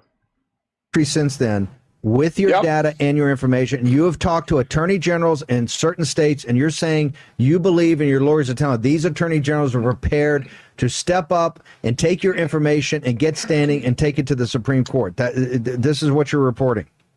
Absolutely. I'm reporting that we will have this before the Supreme Court before. Oh, hold on. Who's we? The AGs from these states? Thanksgiving. That's my promise to the people of this country. We're all in this together. We worked very hard on this. The reason that because working smart is out of the question. Do it back in August, September, and even now, because more and more it's the power in numbers. We want all the states on board because every single state was hacked.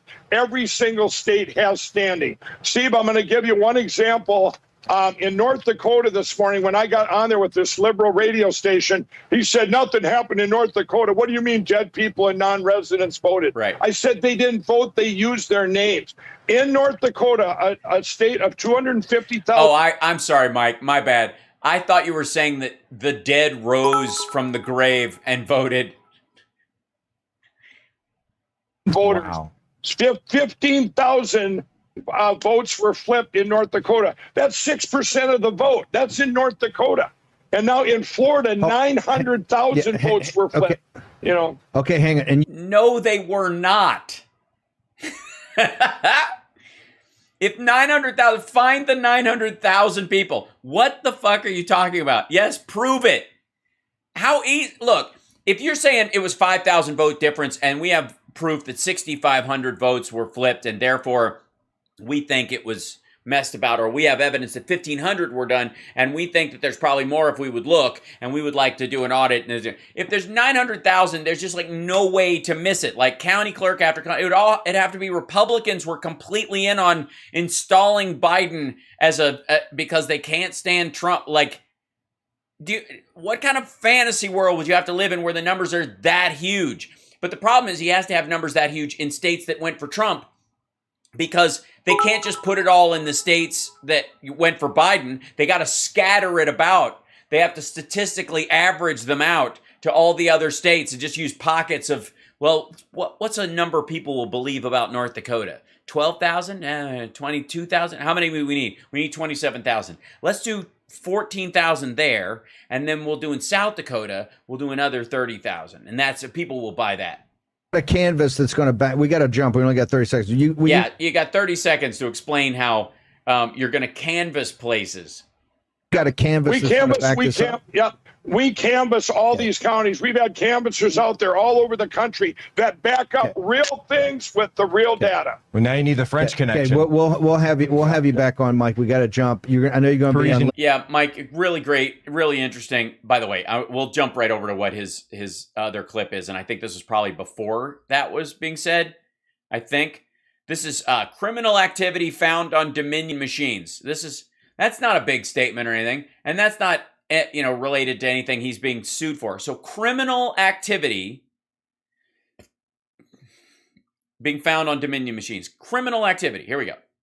You've been uncharacteristically quiet. The War Room posse is like beside themselves. Where's Lindell? What has he been doing? Has he gone underground on us? So walk us through with the. He and Tina Peterson have been going from motel to motel, avoiding the federales. Elements of your fight to get to the bottom of 3 November. Sleeping? Well, here's what we have. By the way, all these guys think Lindell is an asshole. They just got to keep him on the hook because he keeps buying ads. They all think it's a joke. I'm dead serious. Beyond all the fact, like Steve Bannon's a scumbag. These guys are scumbags. None of them actually believe Lindell in anything that he says. They all know for a fact that Lindell is a lunatic and he's talking out of his ass. But he's got money and he's a little stupid, so they're happy to take his money to fund the rest of the show. And to do that, they have to placate him by getting him on the show and teeing it up. But Steve Bannon laughs at him all the fucking time. Steve Bannon knows that Mike Lindell is a joke. And he is using Mike Lindell to fund his show. He doesn't give a rat's ass. He knows it's bullshit. He's done this multiple times. They think he's a joke. It's a running gag inside the War Room. They do it all the time. And when he's on, they'll make fun of him right to his face. Off of a liberal, hard left radio station in North Dakota about an hour ago, and they kind of blindsided me. But that poor fella didn't get a word in edgewise for over a half hour, and so, well, cocaine's a hell of a drug. I'm going to be going to North Dakota. 956 people just in the chat on YouTube. That's right. That's what popularity looks like. How you doing? My little show here that we just started last year, kicking some butt and taking some names with all new graphics that I've designed myself. Don't forget to like and subscribe. Give a thumbs up. We're very close to 25K on YouTube. I'm just saying, if you're watching or you watch this later, you're stumbling upon this, just subscribe. You don't even have to hit the notification bell. I'm on regularly, so you don't have to be reminded. I've got a schedule. Here's what I've been doing, everybody. What? Since the Cyber Symposium, okay? Excuse me, it's pronounced Cyberama. It was the best success we could ever ask for. Remember. No.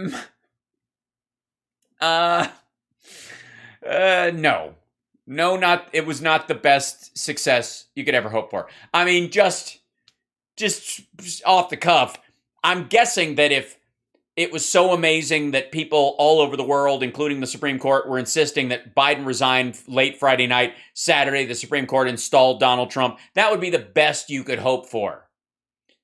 If you're Mike Pillow and you're a lunatic. I'm just saying, it wasn't the best you could hope for. It was a fart in a jar, is what it was. It was sitting on a jar, farting, and trying to get the lid on before it escapes. And you were unsuccessful. Nobody claimed the 5 million because all the data I have is from the 2020 election, and that was a home run. And then also, you had to certify the people there that it, and your only thing was it from the dates around that. There was no way to find it out in that amount of time. It's a ridiculous amount of stuff. So to prove all of it was real or all of it was fake, but it was like he set an impossible standard. It's just silly. And I'm telling you right now, it isn't. It's a collection of like digital gibberish from all over the place. Just borrowed website coding and bullshit. All the states were there. All 50 states were represented. So what has happened since that day? I have been nonstop going state to state, and mostly red states, by the way, because remember, yeah, well, that's where all the corruption is. This happened in every state with the machines and with this cyber attack.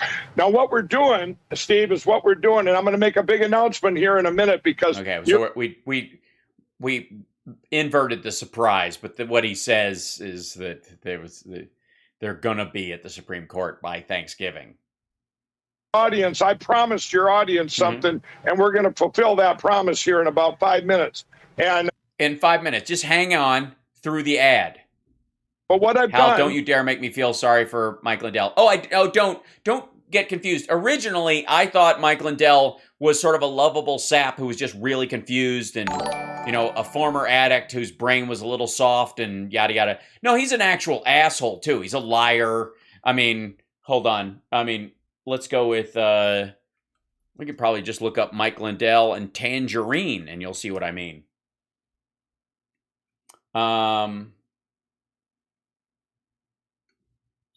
So Mike Lindell comes out later on the day. Oh, I'm still sore. I don't know how I get. And I was attacked. Many people don't know that I was attacked. I was attacked by a tacky tax, and there's no way around it. Police are looking for a man who reportedly aggressively poked Mike Lindell, although an eyewitness says it was a nothing burger of an attack. Later on, the Mike Lindell attack that allegedly happened in South Dakota now involves a tangerine carried by the attacker. Apparently, he got nabled in his side. This is the guy, by the way, who went and got a picture. He had a tangerine in his hand. It poked Mike Lindell in the side. Mike was doubling over with pain. Sioux Falls police, we are looking for help identifying this man. He's suspected in committing an assault at a hotel near Russell Street and West Avenue. This guy wanted a picture with Mike Lindell and got one, was very happy about it. Mike Lindell thought that he was clearly, shady. And it turns out the guy just had a tangerine in his hand and it poked Mike Lindell in the ribs. So Mike Lindell had the cops looking for a guy who wanted a picture with him because the guy accidentally poked him in the side. He shanked him with a tangerine. And he still sells this bullshit to this day. He didn't back off it. That was my mistake. I thought the guy was a little aggressive and weird. It turned out to be a tangerine. It was a drive-by fruiting, right? Which you could have done. Could have reclaimed your dignity, said it was not that big a deal. It really, really hurt. The guy apologized, yada, yada, yada. But he didn't do that. He sent the cops after this dude. He made it a big deal when it wasn't. He still maintains that lie. He's an asshole. Mike Pillow is an asshole. He's also a dope that's easy to take advantage of. But on top of that, he's mean-spirited. And for the longest time, I just thought he was just kind of like pitiful. No, he's a dick. As we go to a state, let's say it's Missouri. It's Missouri. I thought we were saying it together. Let's just say it's Missouri. It's Missouri. Met with your Secretary of State, all these. Yeah, it's funny how you can meet with all the Republican states that went to Trump and try to gin up some people because they happen to be red states that will support you in your bullshit lawsuit against the other states that didn't vote that way. A state legislature. By the way, I'll say the same thing to Mike Lindell that I would say to like AOC. Win over the other side and then call me. Democrats that turn a blue district bluer are not impressive. And him getting Republican AGs who are already in on that stupid lawsuit against Georgia that got kicked out of the Supreme Court, being on board with him again because they're embarrassed. You don't get points for that either. Even a senator, a U.S. senator, and county commissioners, we come in and they say, well, it didn't happen in Missouri. Donald Trump won Missouri. We're all red here. And I said, yes, it did happen. And we show them the evidence that I have specific to their state. And these are things we didn't dig this deep into the cyber symposium because of time. But then you didn't have time. You had to just do this. You couldn't actually prep and work on things. You had to turn it into a 3-day live stream and a contest, because that's what's important, because you need to sell some MyPillow ads, and you can't have them on Fox anymore because of you fucking around with the Dominion thing. By the way, again, we got time left. We're only 2 minutes into this. Criminal activity found on Dominion machines is the name of this clip. Extra thing for them. We show them we get their voter rolls. They're very willing to give us everything for this like audit type thing. We get their voter audit type thing. I said I want to vote next to you. I said you wouldn't have to cheat me too. Sex type thing, vote type. Never mind. Audit type thing. And then during the election, then after, and what that consisted of. Then we go into a county, a specific county, and we canvass the county. And what we find out is every single county in the United States was hacked. And what happens is we find all these dead people that voted. We find why wouldn't you find all of them? All these non-residents that voted. They're called phantom voters. Okay, and yes, chase those all over the country. This is the Bigfoot of voting scandals. Phantom voters. Everyone. Yeah. Everyone. Phantom voters. It's the phantom. That's what he's doing now. He's officially, Michael Lindell is now chasing phantom voters. That matches. Yes, phantom of the voting booth. Cyber numbers exactly. Okay. Okay, but please jump in. Well, hang on. Hang on. Can you say that again? Say that again, the same thing you just said, but shorter, and then give me a medium-sized length one so I have a tweet, a Facebook post, and a video out of it. For a second, hang on. When you say you canvass, this is the controversy out in Arizona, and this is what the federal government sent in this letter out, basically implying criminal charges. You know, the woman who was the woman who was who testified, the professor testified. She's now assistant attorney general. When you say canvass, are you actually having people go out and canvass, or is this some mathematical extrapolation you're doing? No, Steve, we physically go out there and get it, because we want to get everybody on board, Yeah, that's what's happening. Michael Lindell is sending canvassers out. What? Yeah. Wow. Everywhere. Just. Wow. Yeah. Wow. Right. You know what I mean? Wow. Right? Wow. I mean, honestly. Wow. Wow. So true. Wow. What? All right. That was 9 months ago. And on a separate track, Steve, we have now had other cyber forensic experts peer review stuff. We have like in Mesa County, which we'll talk about that in a second too, in Mesa County, Colorado. But more importantly, right now in Mesa, Colorado, where Tina Peters is, where she gave out the passwords to the voting machines there. But again, remember, the title of this video is Criminal Activity Found on Dominion Machines. Criminal activity. Here we go. Criminal activity. Well, actually, they're so far same bullshit. Very important on two separate tracks. I have gotten now, I met with Alabama, and Alabama has one of the best systems I've ever seen for voting, but they were still hacked. And it's weird. Isn't that funny? Yeah. It's almost as if you're going to nothing but red states, and you're finding out that red states had votes flipped in them, and you're automatically assuming that those red states flipped votes away from Biden to Trump. Or, away from Trump to Biden, and not the other way around.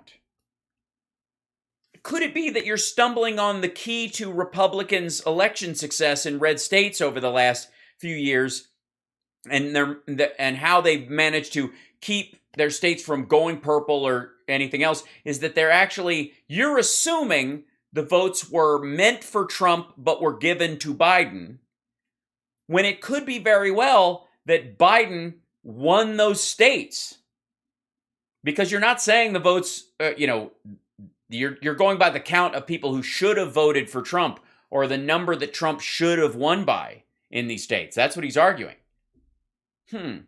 Now we're digging in to show them how they were. So red states were, so you're in red states. They were all hacked. Trump won those states. Cogito ergo sum, Biden stole votes from Trump.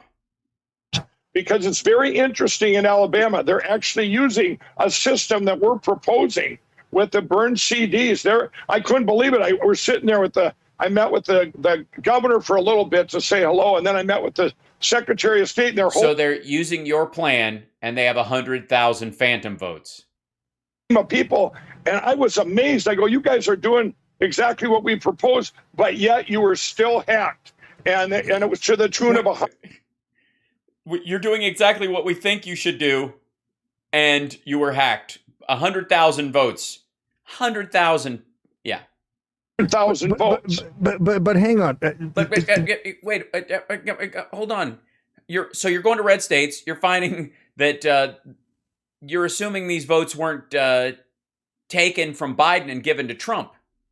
Let's leave Alabama. Let's put a pin in that. So let's go back to Mesa County. How did you actually get I know we've had the county clerk who kind of came out and said all this. Yeah, she's in the next hotel room. They got adjoining rooms.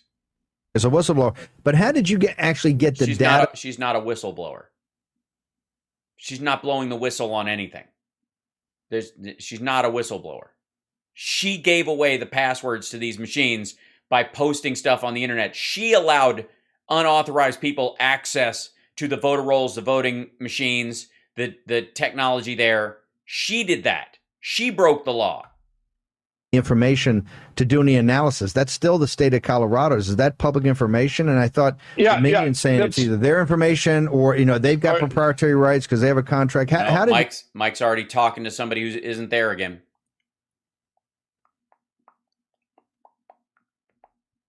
Lindell end up with this information? See what I mean? He has these weird little conversations between conversations.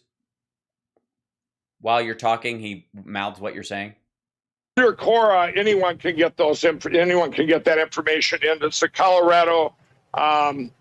It's called Cora, but anyone has the right to that, as the public has the right to it. But what Dominion did, everybody, what they did is they went across the state of Colorado. Every single Dominion machine now has been put in. It's called the trusted bill. What they did is they removed the 2020 election, and they removed. Yeah, it's over. It illegally. It's a federal. No, you don't keep that shit in the machines. Those are terminals. It's a Colorado crime. But hang on a second. What didn't the Secretary of State of Colorado ask them to do that? I mean, they just didn't go on their own volition and do it. Weren't they requested? But in this, the whistleblower brought up. Right. If you didn't do it as a county commissioner, which was illegal for her to do this. No, it wasn't. If you didn't do it, you had to send in your Dominion machines to the Secretary of State's office, and they would do it for you and send your machines back. But what happened in Colorado, which they didn't expect, Tina Peters did her job. She took a forensic footprint before they came in. She goes, "Wow, if you're erasing stuff, I need a footprint so I know it was erased if they'd ever," because they have to keep that for 22 months by the federal law. Yeah, they keep it, but they keep it with the Secretary of State's office. The clerk doesn't get to keep the machines with the last election on it. Why would you? And 25 months by Colorado law. So she took a before and after, Steve. Now the before and after, everybody, these guys that before they erased the machine, there was this information on it. After they erased the machine, there was different information on it, meaning there was no information on it. Good God. 3 forensic teams dove into this, and guess what? You can look at frankspeech.com right now. We put it up. That whole report is out today, Steve. Well, all right. Let's check it out. Frank Speech. Do I have to sign into this shit again? Sorry.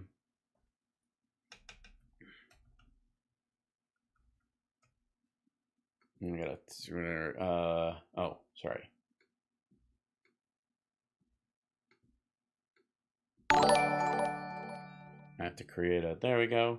And then, let's see. Wackadoodle.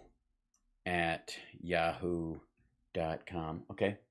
I'm not a robot. Fire hydrants. Thank you. Going into Frank's speech. Hi, little one. Chipped came in, everybody. Let's see. What happened? Hi. What are you doing? What are you doing, little one? Hi, Chip. What you doing? The cat came in. The kitten. He's here. Hold on. Mesa County bombshell recovered. Okay, here it is.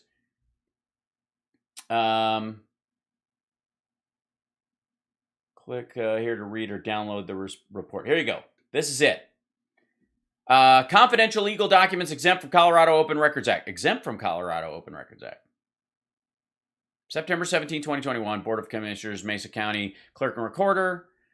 Honorable Janet Rollins, Chair, Board of County Commissioners. Scott Ines, RE Forensic Report number 1 on EMS server images. EMS server image. Okay. Dear Commissioners, enclosed is the first report from the cybersecurity experts who have analyzed thoroughly the 2 forensic images of the drives of the DAVS Democracy Suite election management system in my office, which we use for the management of the 2020 election. Because the report documents a substantial amount of data destruction during the May 25th trusted build conducted by the Secretary of State's office of the vendor, I wanted this to get in their hands immediately. I just received this report today. From my review of the executive summary, it does appear that my concerns were more than justified. As you know, the legal duty to preserve election records falls solely to me in my office. Extensive amount of data required to be preserved were instead destroyed and done in a way that was totally beyond my control or knowledge. Among other things, these deletions would preclude a forensic audit of the last election. Would preclude a forensic audit of the last election. Then I thought you were able to have a forensic audit of the last election. Thanks to the pre-trusted build image I had commissioned in May, these data have been preserved in full compliance with my obligations under federal law. According to this report, the forensic examination has determined that this system and procedures cannot meet the certification requirement of the state of Colorado and should not have been certified for use in the state. Obviously, this is highly relevant to any decision whether to continue. I don't know what that's based on. The experts conducting the forensic analysis are apparently issuing additional reports in the near future. Yeah, I mean, it's not all here, but it should be all here. Yeah. In the meantime, hi, buddy. Hi. Whoops. Hold on. What are you doing? Come here. Come here, stinker. Come here. This little guy is hopping around. Hi. Hello. How are you? Are you having fun? What are you doing? What are you doing, stinker? Are you okay? Yeah? Did you want to come down and just say hi? You just gonna run around on the floor of the office, look at the fan? Hello. I know. We had an adventure. We did have an adventure. Are you feeling okay? He's still Poopy McGee a little bit, but he's more Farty McGee right now. Hi, Farty McGee. Yeah, you. What are you doing? I know. Well, I'm busy. I'm doing a show. All right, you can get down. Here you go. You're gonna go and look around. Here you go. Try not to chew on anything that'll electrocute you. Okay, report number 1, forensic examination and analysis. Okay, executive summary, introduction, legal references, forensic analysis, system identification, authenticity and chain of custody, findings. Okay, here we go. This is a lot. This is a lot in here. This report documents initial findings. It's not don't expect too much. These voting systems represent a portion of overall election system infrastructure. Findings and ongoing investigation. Findings of this report were prepared by the cyber forensic expert retained to advise the county clerk pursuant to her duties. Who is that person? Should we find out? Let's see. The extent and manner of destruction of data comprising these election results is consequential, precluding the possibility of any comprehensive forensic audit. Okay. 2 backup images using forensic imaging methods were obtained by from the Dominion voting systems, Democracy Suite Management, and Standard Server in Mesa, Colorado. The first image was made of that EMS standard server in the D Suite configuration used in November 2020. Second image was of the configuration of the EMS server in the D Suite version following the modification of the EMS standard by combined with the Colorado. The forensic information provided in this report is presented using screenshots from forensic analyst systems running industry standard forensic software tools. The report includes before and after screenshots from the forensic tool. Oh boy, before and after screenshots. Where are these? Let's get some. I need some screenshots. Here we go. System event. This forensic analysis. Here it comes. So exciting. The server that was analyzed is capable of operating on a small local area network, LAN, to the who's at home. The network consists of several systems, including servers and workstations running in a non-virtualized environment. The server that we evaluated was named M Server. She's lovely. Sorry, no, EMS Server, and is running the Microsoft Windows Server 2016 standard operating system. Forensic evaluation reviews were based on forensic image data. The before and after forensic images were collected from the same server, same hard drive as documented below from the actual acquisition. The serial number of the hard drive shown in each collection data. Okay. All right, images, attributes before. Drive serial number, okay? Drive serial number, okay? 2 backup images were obtained using forensic imaging methods. Blah, blah, blah. Okay, these are authenticity chain. The digital chain of custody is the record of preservation of digital evidence in the court of law. This is an essential part of the digital process. The chain of custody is 2 images analyzed. The serial number of the EMS drive on both machines images matches, thus establishing both images taken from the same physical drive. I have reviewed the document, blah, blah, blah. FTK manager may say, we don't know who the person is, but okay. Findings, overview, data, system, software, okay. Overview of the system data sources. There's a picture that's slightly different. EMS data before. EMS drive now, okay, but this is what the drive had on it as far as information at what was taken up in the space. Other, obviously playing a very big part. I don't know why the update is an issue. The disk partition structure is structured how the hard drive is divided up. Note changes in disk volumes and directory structures. So what? Unallocated, unowned, and what? Computer hard drives or data storage drive must be prepared for use. Specifically, they must be partitioned in logical volumes, then formatted. Partitioning a hard drive is the equivalent of scoring horizontal and vertical rules on a paper. Okay. This is before and after an update. What? Who the fuck cares? I mean, this is supposed to dazzle you with digital stuff. Yeah, this is DOS, right? Web log files before. Prior to the Dominion update, there were 240 log files in this folder. After the update, there are only 3 logs. Yeah, because this is from the last election. This is for the election that's coming up. So in the last election, these are all kept on a different, they was all downloaded. These are all someplace else. And they kept this stuff stored elsewhere. And then these are about the upcoming 2020 election. This is from last year, presumably, what was in there. Or what's going to be, this is from 2020. And this is for, getting them ready essentially for 2022.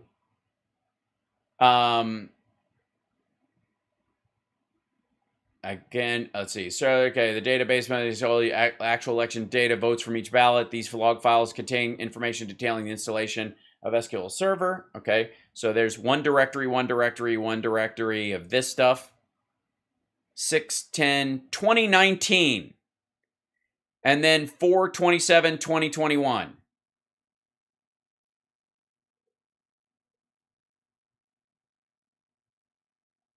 So they didn't leave the stuff on from 2019? No? All right. They updated the software since then to deal with new security issues, what have you. That would be the guess. Server installation. These logs were created in... Okay. Again, but these log files keep track of events that occur within the SQL server that manages the election databases, which have all been downloaded at other times. The EMS server. These files are different. File dates are different. Original files have been replaced with new. Previously 116 files, now only 71 files. Again, this is because they updated the software. This is normal. Again, they're trying to freak everybody out. EMS server, Dell server update files. Okay, Dell server update files. Take note of what files remain following the update. Not only are the files in an entirely different directory, but the file modification dates have changed. And more importantly, these logs are different versions of the software and the previous log. Yes, they updated it. That's the whole purpose of it. That's why you have a chain of command when they actually do it. That's why you're present when it occurs. This is so fucking boring. I know, they're trying to make people go, oh my God, these are different and they're supposed to be the same. And they're not. By the way, I'm going to print out that whole thing and look over the entire thing on my own time. God damn, this is dumb, though. Well, hey, let's go. First off, I just want to go back to the county clerk. Yeah, go back to the county clerk. Secretary of State, and this is the controversy with the whistleblower, because they're saying they directed Dominion to do this, correct? Dominion was directed by the Secretary of State of Colorado to do the trusted build, whatever this update of the machine was, correct? I think they were in cahoots. That's me being subjective. Are you kidding me? Dominion wanted to erase. Yeah. I don't know. But I'm just saying they were okay. So, but my point is, Tina Peters has got this, and there's a controversy about her whether she had the right to share that information or not. After you got the information, and you guys will figure that out with Dominion and the they'll figure it out. Colorado. What you brought in individual cyber experts to do what exactly? There's 3 different groups that came in, and they did deep dives now since the symposium. What has it been now? Almost a month. It takes quite a while, everybody, to dig into these cyber packet capture, all these things that are on there. Yeah, there's a lot of stuff. And imagine all the time you spend looking at stuff and going big bullshit. This could take decades before we ever find anything. We just had to keep looking. Machines on the logs, I guess, not pack capture, they're logs. Yeah, so that's the difference. None of the audience knows the difference. Both of them sound really sinister. In and they said, here, what was the footprint before and after? Just like you would do on a computer if you updated your computer, Steve. Yeah, you wouldn't, let's say, leave everything that was on there previously on the new build, because there's no purpose to doing that, because the information from the actual election was stored with the Secretary of State's office, and these are just machines, and you don't want that information floating around, especially in the hands of county clerks who are allowing lunatics who have no right to look at the machines that have people's voting information, their social security numbers, all kinds of other stuff involved in it, their driver's license number, their address, and all that kind of stuff. Leave that on the machine when she's letting people come in there and just have their own way with it against against her oath and the law. You'd want to know what happened before and after. And what they found is absolutely criminal. They found the logs are deleted. They put on stuff that can go online, so they can go online. Okay. There's back doors. There's there's back doors. Is there a back door in here? Where's there back doors? I want a picture of the back door. I'm just saying. Log files overwritten. Let's see. Server election database is missing. That's because they were saved elsewhere. The HPCP log. Yeah, they store them on hard disks anyways. They don't keep them in the soft server. Events log is missing. Below are screenshots, the election related information, cast vote records, audit marks, image retrievals, EMS. These folders store the information for each user accounted on the server. These are log files that contain information for the people who work there, right? This is stuff they're supposed to do. Server list of log files before image was deleted. Okay.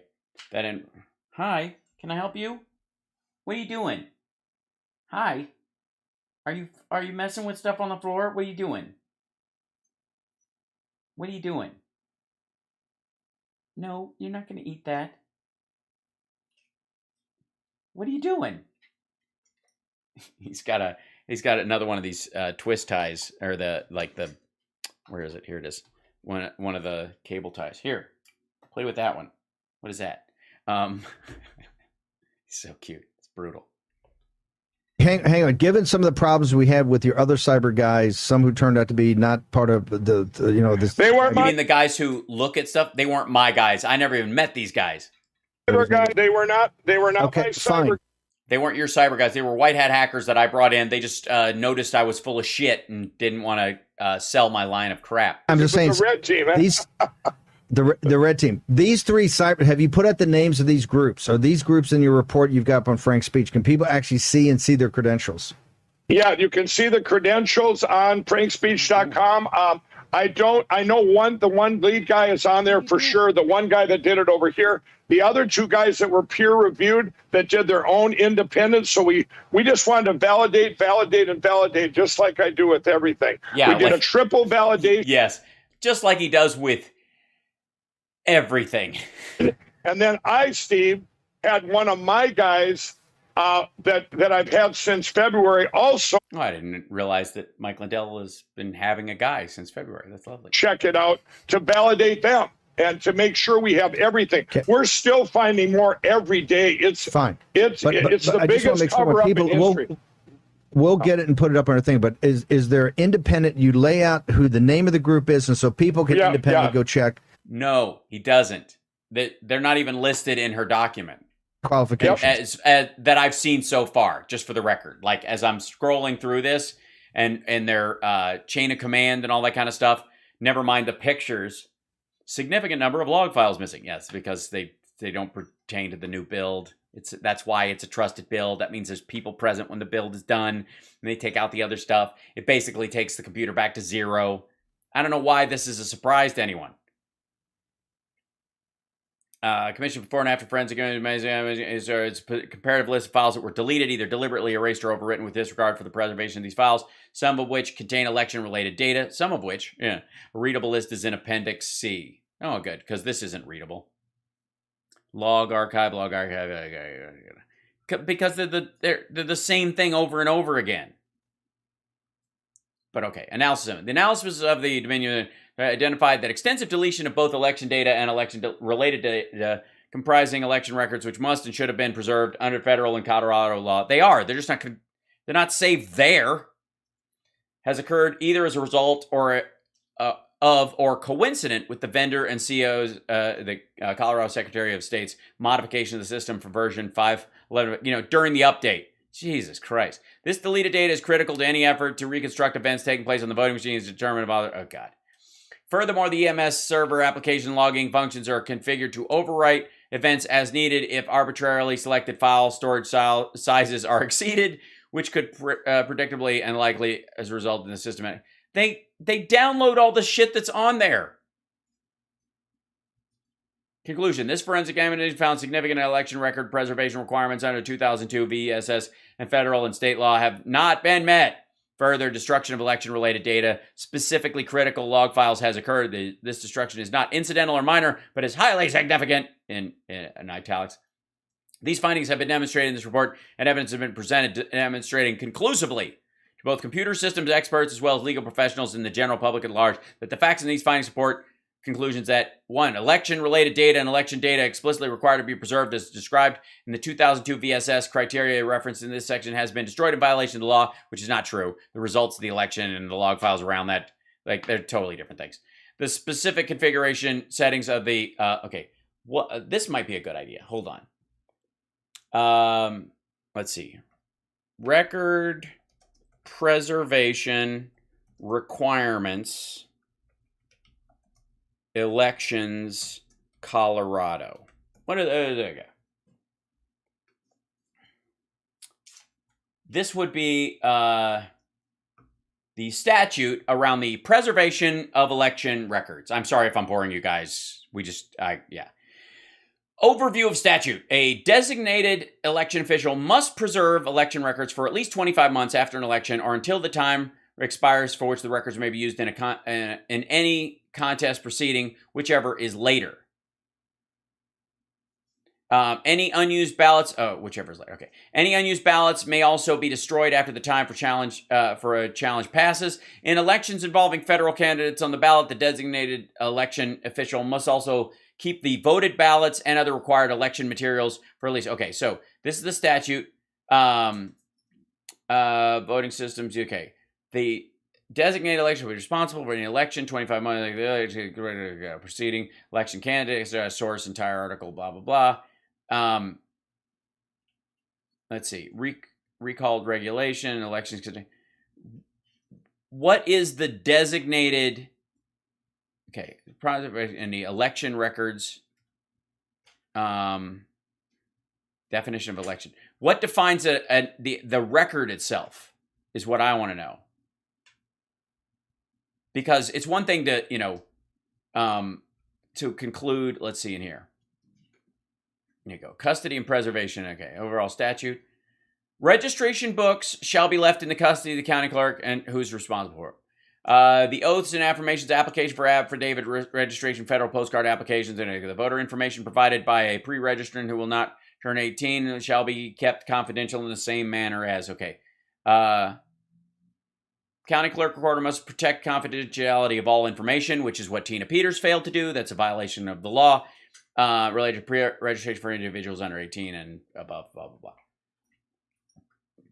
cross-reference. Registration records, voter... Okay.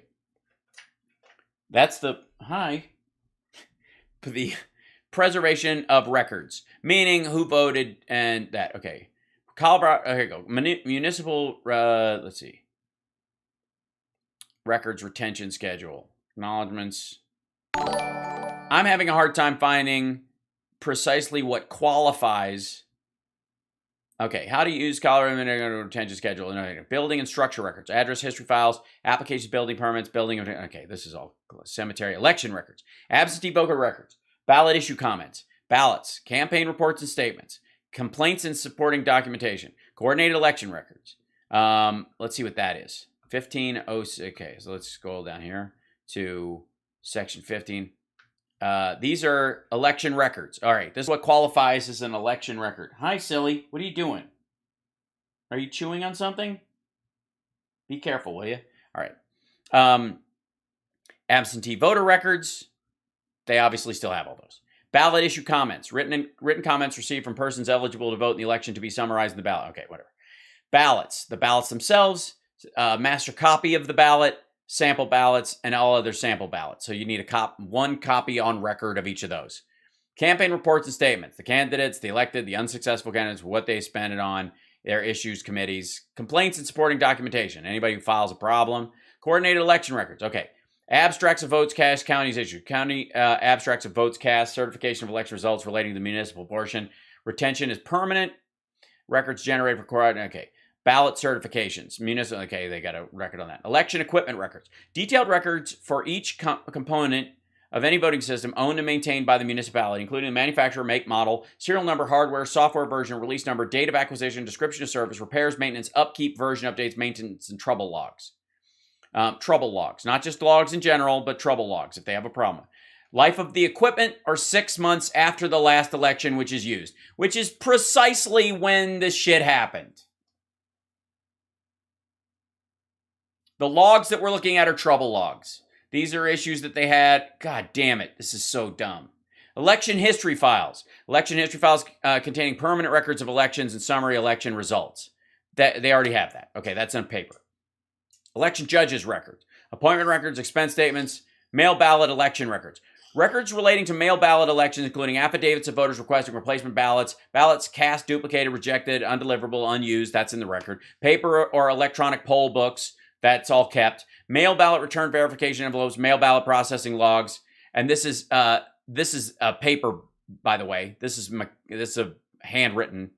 Voter registration lists are doubled when people fill out that stuff. Written Tabor comments and other mail ballot administrative records. And this is the mail ballot processing logs. Even if it's digital, those are still online. They have those. They keep those. That's not what is even alleged to be missing in these documents. Maps for the election, nomination records, that's what they keep. Nomination petitions, notices of election, oaths and affidavits when people sign a piece of paper saying that they, like when Tina Peters signed her oath after she took it. Petitions, ballot measures and recall, and annexation, de-annexation, election petitions, and like whether or not a petition got on the ballot, all the documents on that, they got to keep that. For 3 years after submission, except retain one copy of representative pages permanently for historical purposes. Right. Polling records. Okay. A list kept by election judges of electors casting votes in an election. So the poll books are kept for 3 years. Poll lists. Lists of registered electors provided of an election. That's all online anyways. Everybody has that. Poll site records. Documentation of selection of site and arrangements for use of poll place. Like any letter that says we're using the church, we're using the school, we're using the building, we're not using the church, the school, or the building. Voters' signature forms. So forms signed by voters at the polls to establish identity and request a ballot. So, which everybody signs when they come in there. They keep that 45 days after the election if there is no challenge. There was no challenge. Receipts and accounting forms, documentation of the receipt and transfer of ballots and other election kits. Surveillance records, election areas. Video or audio recordings of election, keep that 6 months after the election. By the way, that's when this trusted build was made, 6 months after the goddamn election. Tabulation and electronic certification records. The official abstract, official certification of the election results, that's the thing that goes up there. They keep a copy of that. It's a permanent record. Tabulation test results, records of testing of the tabulation equipment prior to and after the machine tabulation. Keep that for 6 months after the election. So that's when they got rid of this too. After it's certified, the election's already been passed, then we dump that shit. We don't need it anymore. The tabulation test results are gone. This is exactly the same shit. Unofficial election results records. 6 months after the election. This is exactly when all this shit was dumped. This nonsense, this is precisely when this build happened. Let's see. May 25th, trusted build. It was past the 6 month area. It took them a little longer, probably because of COVID. After 6 months, I mean, that's almost to the, to the day. So stupid. None of this stuff like, oh, the logs are gone. The logs are gone. The logs don't have to be kept. They get rid of that shit. They have all the other information that they need. This is what they have to keep. They kept all of what they have to keep. They dump anything they don't have to keep. And then they restart the machines for the next election. And they leave them blank until next time because they're going to have to do a trusted build the year of the election. So next spring, when they decide on all the candidates and who's finally going to be used, by the way, they're going to use them for primaries more than likely. So they might have variant primaries, local shit. So that's why they don't keep it a year or make it 2 years because that'll fuck into the next election. This isn't even hard to look up. This is the rule. These are the rules. They met and followed the rules. It is so fucking dull.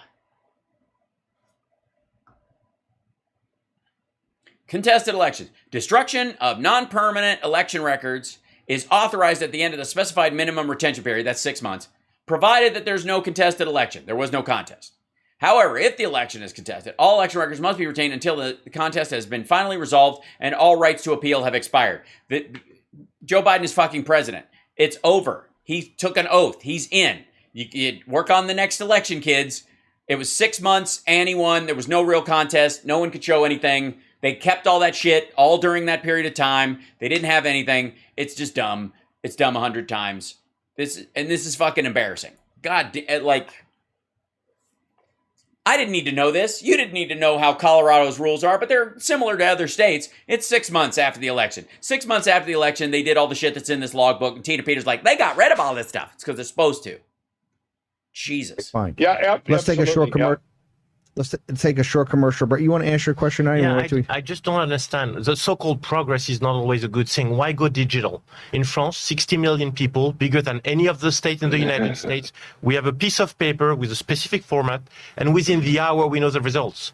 So I don't understand why you're trying to go digital on your election. It is so easy to have We don't go digital on our elections. We vote, and then there's a printed out version of it. We confirm it to make sure that what we've typed in on the screen actually happens, because we had the hanging chads and the bubbles and stuff outside the line. So this confirms it, makes it uniform. And we confirm it before we give it to the person. They put it in an envelope. That's how it goes. Then it's counted. specific piece of paper. Oh, we're not. People that come, check it out. You're talking to the king of anti-digitals. I never thought I'd say this, and we have to learn from the French. We have to learn from the French. Mike, fire the Jets up. You got to get over to France. They're your role model. Okay, short commercial break. Yeah. Head Even over. uncharacteristically cold. Jesus. Like,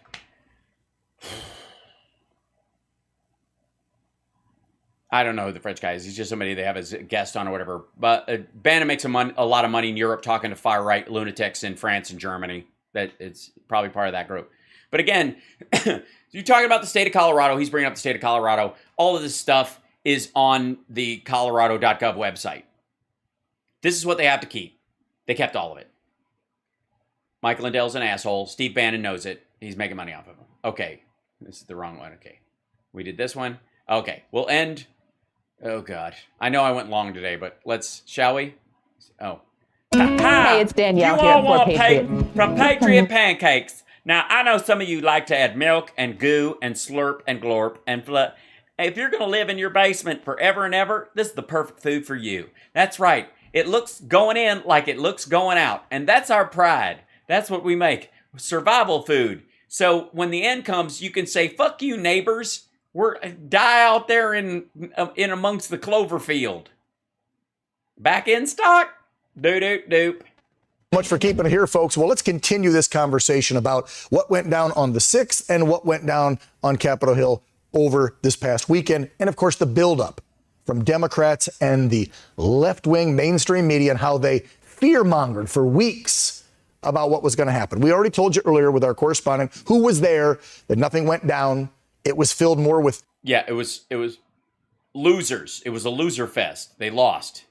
Press and Antifa, BLM, and undercover agents than anything, and everything was peaceful. Yeah, that's because that's what it required. The last time they didn't have all those people there, I don't know about the Antifa part, but in terms of police and journalists, they stormed the Capitol and built a fucking gallows.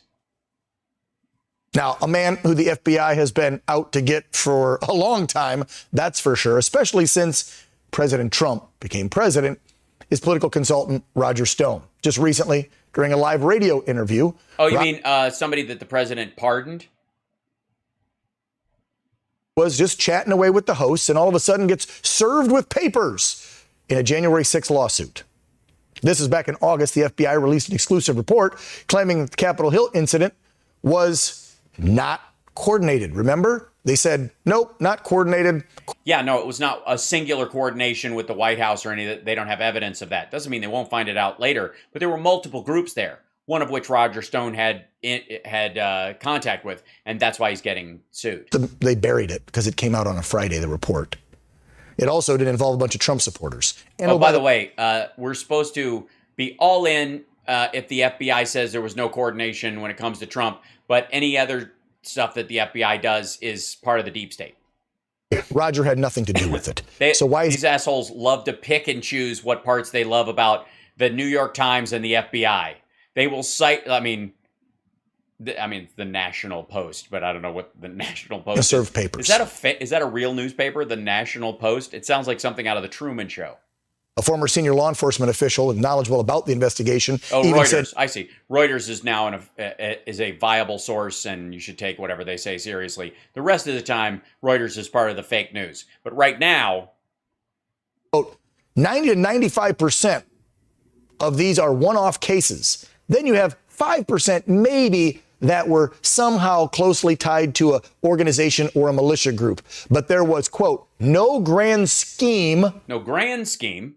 Well, no, it was pathetic. We're not saying that they were masterminds. You're giving them far too much credit. There's 20 bank robberies happen on the same day in a big town. One guy has 2 crews running. The rest of them are all on their own. The guy who has 2 crews running, if you don't get him, will eventually have 4 crews running, especially if he's successful. So he's kind of more important to go after and eliminate as a string puller than some of the individual crews that are just doing on their own that you'll find eventually and put in jail. Because this guy's coordinating a grander scheme. It's not a grand scheme yet, but he's working on it.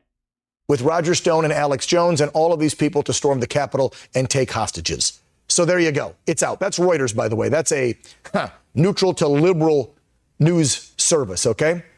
So why are they serving Roger paperwork? What's this lawsuit about? If the FBI is point blank saying there was nothing coordinated, there's no mass... No, they didn't say there was nothing coordinated. You just showed us, asshole. You just showed us what it says. You can't show us what it says and then pretend we didn't just see what you showed us. Don't show it next time. Just skip it. They said there was no grand scheme. They didn't say there was no coordination. They just didn't say everybody was there all together. There were smaller coordinating efforts. Behind it, it was an event with a lot of people, and I think agitators, as you know.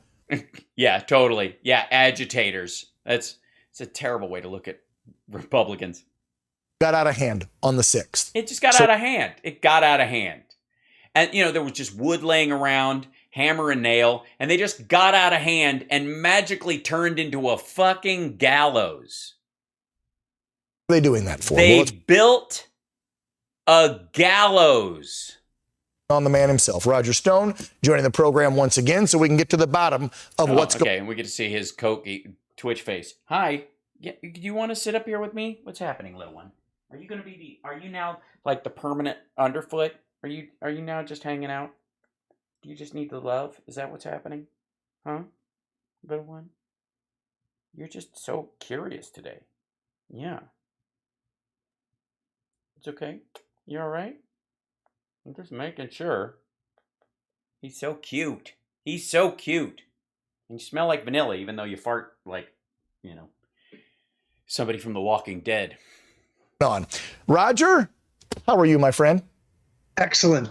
Good. Dan, this is a tactic known as lawfare. That is the filing of baseless, groundless, meritless, sensationalized charges. Have you been, are those brand new teeth, Roger? Those seem like brand new teeth. Devoid, of course, of any evidence or proof. Yeah, those seem like giant temporary brand new teeth. To have maximum publicity Do you value. wear those on top of your teeth? How does that work? In this case, negative publicity value, and to force the target of this abuse of our judicial system to pay tens of thousands of dollars in court just to get the case dismissed. This was not really news. It was announced a week ago.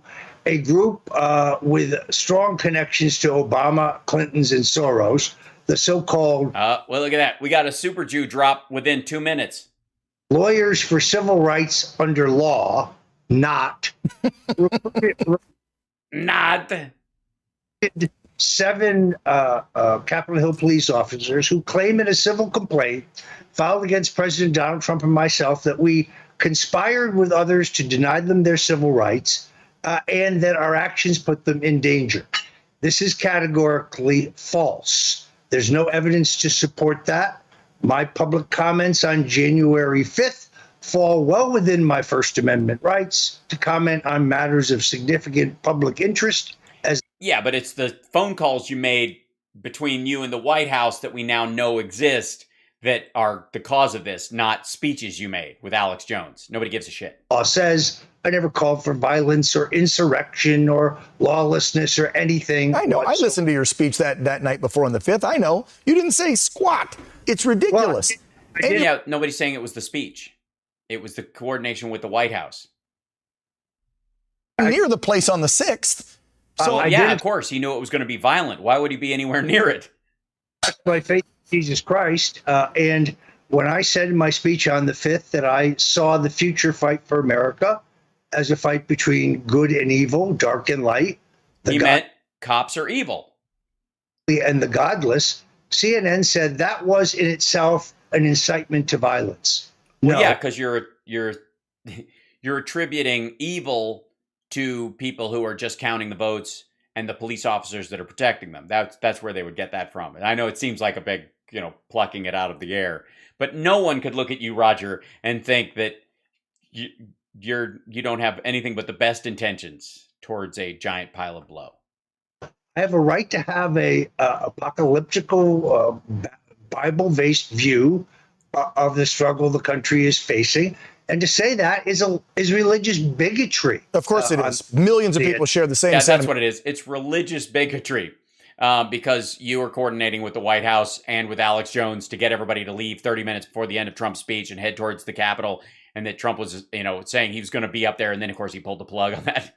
Roger, you know I do. I literally have said it. I'm looking at what's going on in the world today, and I'm saying, whether you're a Christian or not, whether you're a believer or not, whether you practice your faith or not, you've got to look at what's going on in this country and around the world, but especially in this administration, and go, up is down, wrong is right, right is wrong. I mean, defund the cops, no punishment for crimes, open borders with people coming in that don't have to get vaxxed and have COVID, yet we do. Trying to get into our bank accounts, we now know the administration. I mean, everything they're trying. Trying to get into our bank accounts, that's the $600 thing. We talked about that yesterday. Which, by the way, we got through that yesterday. It's boring coverage. Is totalitarianism. It's borderline communism. This is an upside down borderline communism. World. So it's okay for us to say right now this is good versus evil, and that. Well, yeah, except it isn't, because you're talking about your fellow Americans, and they built a fucking gallows. They were going to hang evil on that day, which included Nancy Pelosi, AOC, Mike Pence, anybody who didn't vote to certify the vote, or voted to certify the vote or didn't vote to stop it. Not marching orders to say Go storm the Capitol and beat people up and take Nancy hostage. Nobody said that on the stage that day. You didn't. Jones didn't. Trump didn't. It's all a bunch of BS. But you're right. No, they just said fight, and it's a battle against evil, and if we don't stop them, we won't have a country anymore, and all revolutionary talk.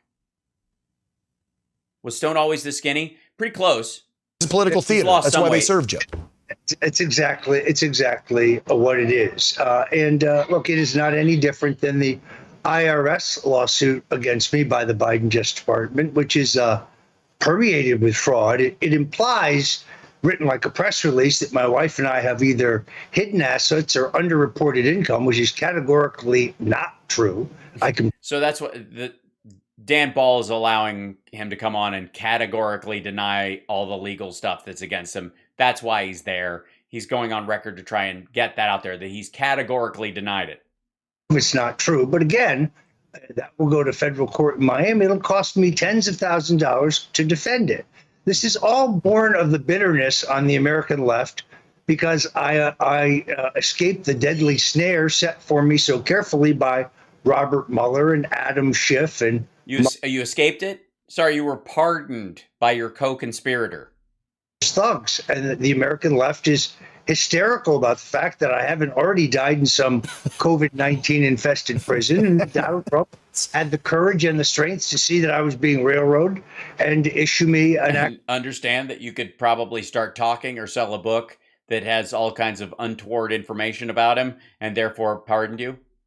Pardon is an act of both mercy and justice. And that drives the left absolutely insane. Oh, yeah. Which is why run this guilt by association claim to try to tie me to the events of January 6th, which is, as you pointed out and Reuters reported, baseless, false. That's right. It was not an insurrection. No, they didn't point that out.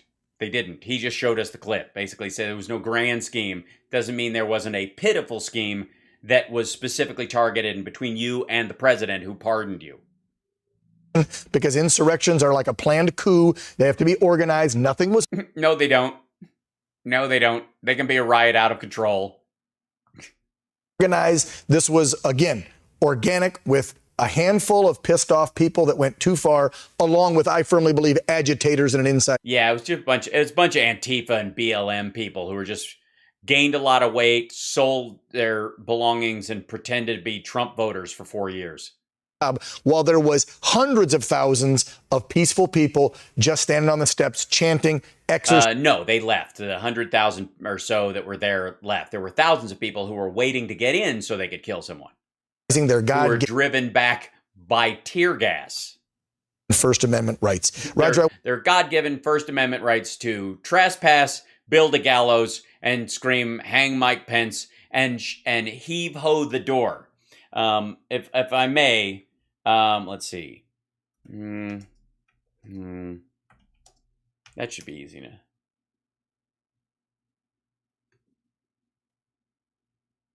This is just, let's see if we get this.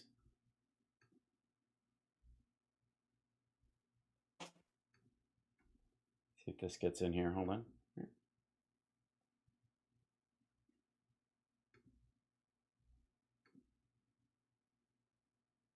Just a handful of pissed off people. There we go. Just, and mostly, I mean, if we're going to be honest about it, these are, these are mostly Antifa, BLM people.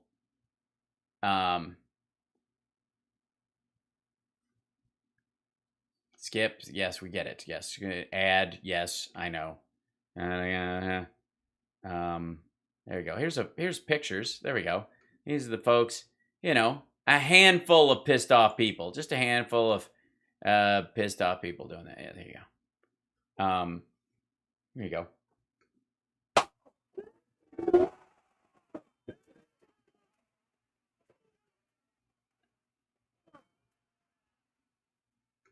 Yeah, I don't know why you would think that was anything but just a light gathering of folks. You know what I mean? These are just a few pissed off people and some agitators, right, Dan?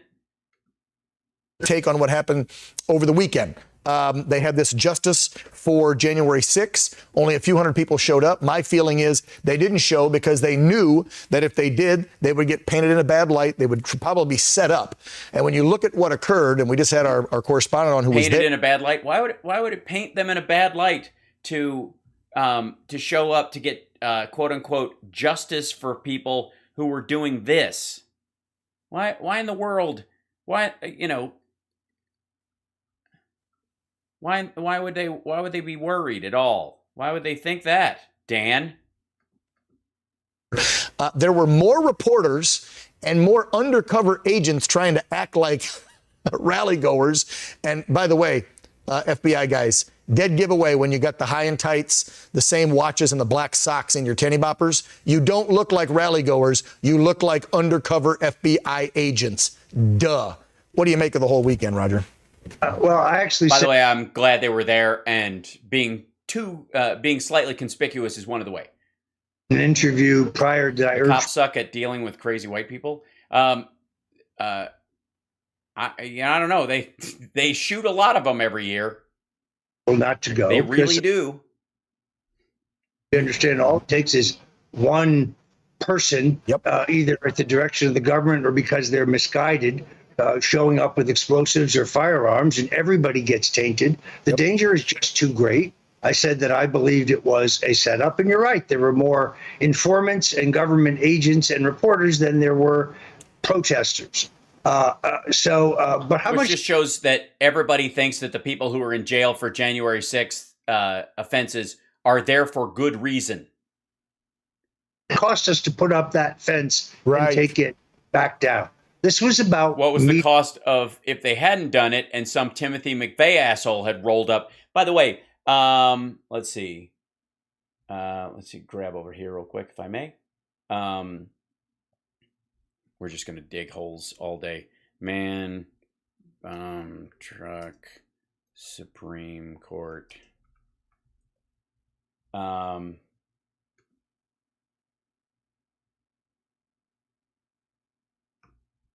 You mean like this, Roger?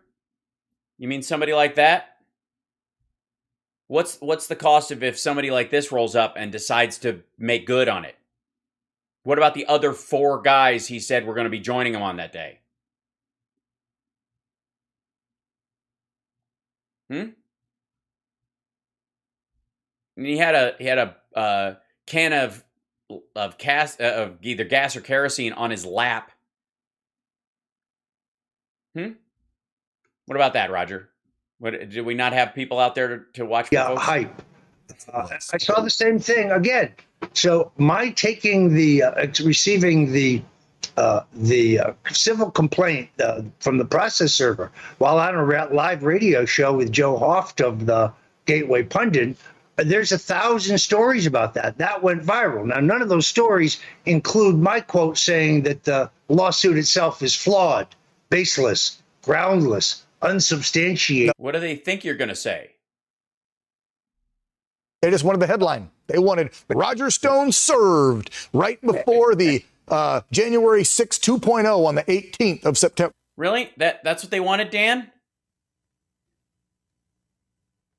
Because the clip that you have up says very similar things. The thumbnail on this Rumble video, which I can't go back to because it doesn't reset like YouTube does. It's the same problem. Said exactly that. That's all they're doing. This is political theater, and I don't know how in the hell, Roger, we wake up. He got served in a civil suit. It's a civil suit. This isn't the FBI. This isn't the government. He got served in a civil action. How is this political theater? How is the government responsible at all for these officers serving this asshole with a subpoena to come to court for a civil action against him?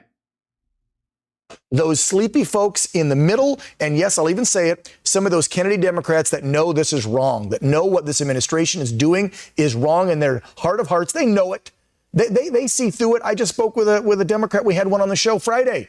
who literally said, because her and I agree on no vax for kids, and she sees through the BS of this administration. So we've got to just keep hammering it out there. No vax for kids ever. She doesn't believe in vaccinating children on anything, so her kids don't go to elementary school. She doesn't get the whooping cough or the measles vaccine. She doesn't believe in vaccinating children.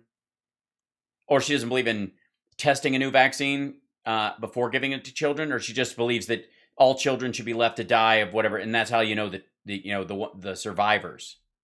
As you said, the political theater is what grabs the headlines. We know 90% of the media is biased to the left, so we just got to keep hammering the truth out there. And Roger, thank you for just fighting. 90% of the media. This is a civil action, asshole. Roger Stone makes a show of himself. He worked with and for Donald Trump, who also makes a big show of himself. Anybody like that gets served with on a radio show is going to, on a civil action, is going to make the news. But you know what? Quite frankly, across the board, there was a collective shrug. Like a lot of people were like, well, I hope they get him on some of this stuff or whatever. But you couldn't pay me to care about Roger Stone. Best to your wife. Hope she's doing well. You guys take care. We'll talk soon, okay? God bless you. Those who want to help me in this legal battle can go to. Mm-hmm. No, I'm not doing an ad for him. I'm not going to do it. I'm just not. It's not happening. I thought I'd pulled up this one thing. Hold on one second. I know I'm going long tonight, but yeah, we're just hanging out. There it is. If I may, hold on. All right. It seems like everywhere we. By the way, in the creepiest looking people on television, Eric Bolling is definitely in the running for this year's trophy. This is called The Balance, which is, I guess, in keeping with Newsmax's attempts to ironically name all of their shows. Look, Joe Biden is disappointing somebody, from his failed withdrawal from Afghanistan to his horrible southern border policies. Sleepy Joe is making things worse for Americans, and they've got something to say about it. Take a listen. Those are Trumpers. Who cares? Whoa, you're a mutt for what you did to Afghanistan. You're a mutt for what you did to Afghanistan. What did he do to Afghanistan? You mutt ya. Terrible.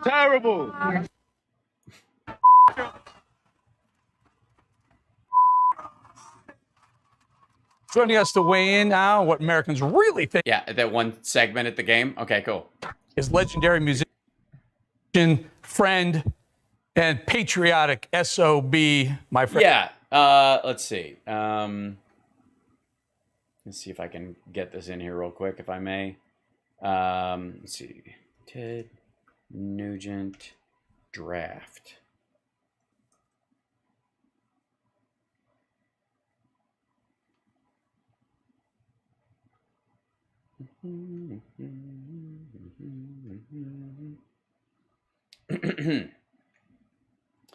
Fact checker. Ted Nugent draft dodging claim revisited. The background, regardless, last week's fact checker wrote, said that Ted Nugent registered for the draft, did not go to Canada. He is not a draft dodger. Quick Google shows the definition of draft dodger: someone who evades compulsory military service.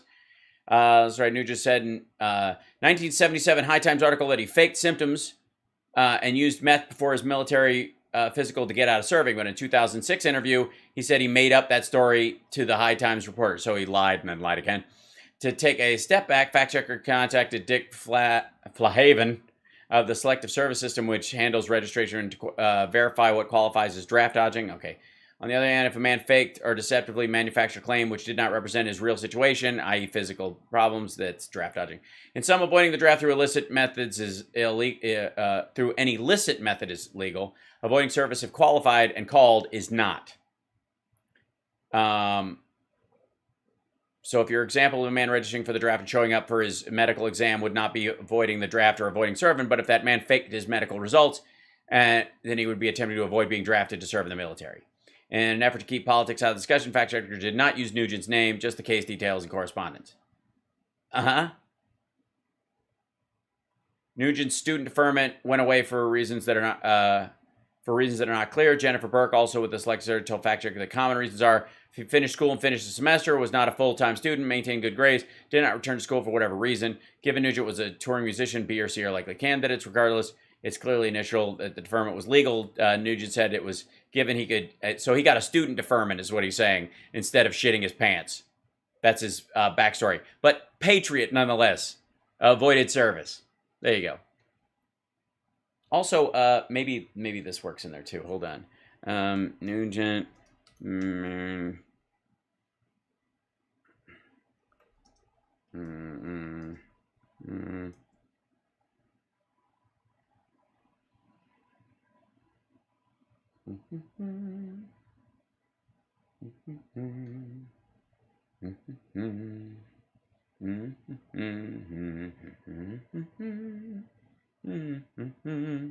But please continue, Nuge.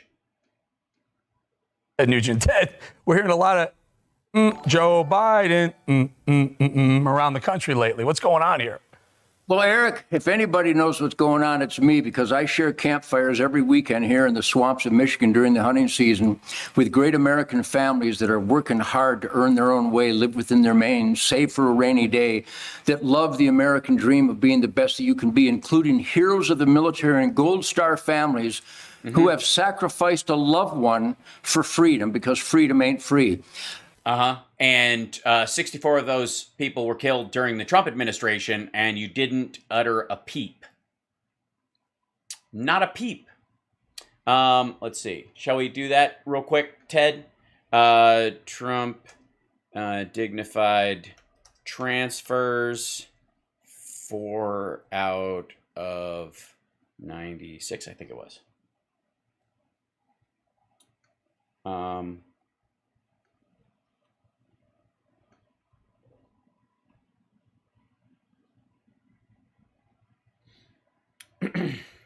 Trump stopped going to Dover Air Force Base to receive bodies after getting berated on his very first visit. He went 4 times. Where is it? Let's see. Yeah, here you go. 96 dignified transfers, as the military refers to them. 127 Americans killed overseas during Trump's time in office. Trump has been there for 4 of the transfers. 4 out of 96.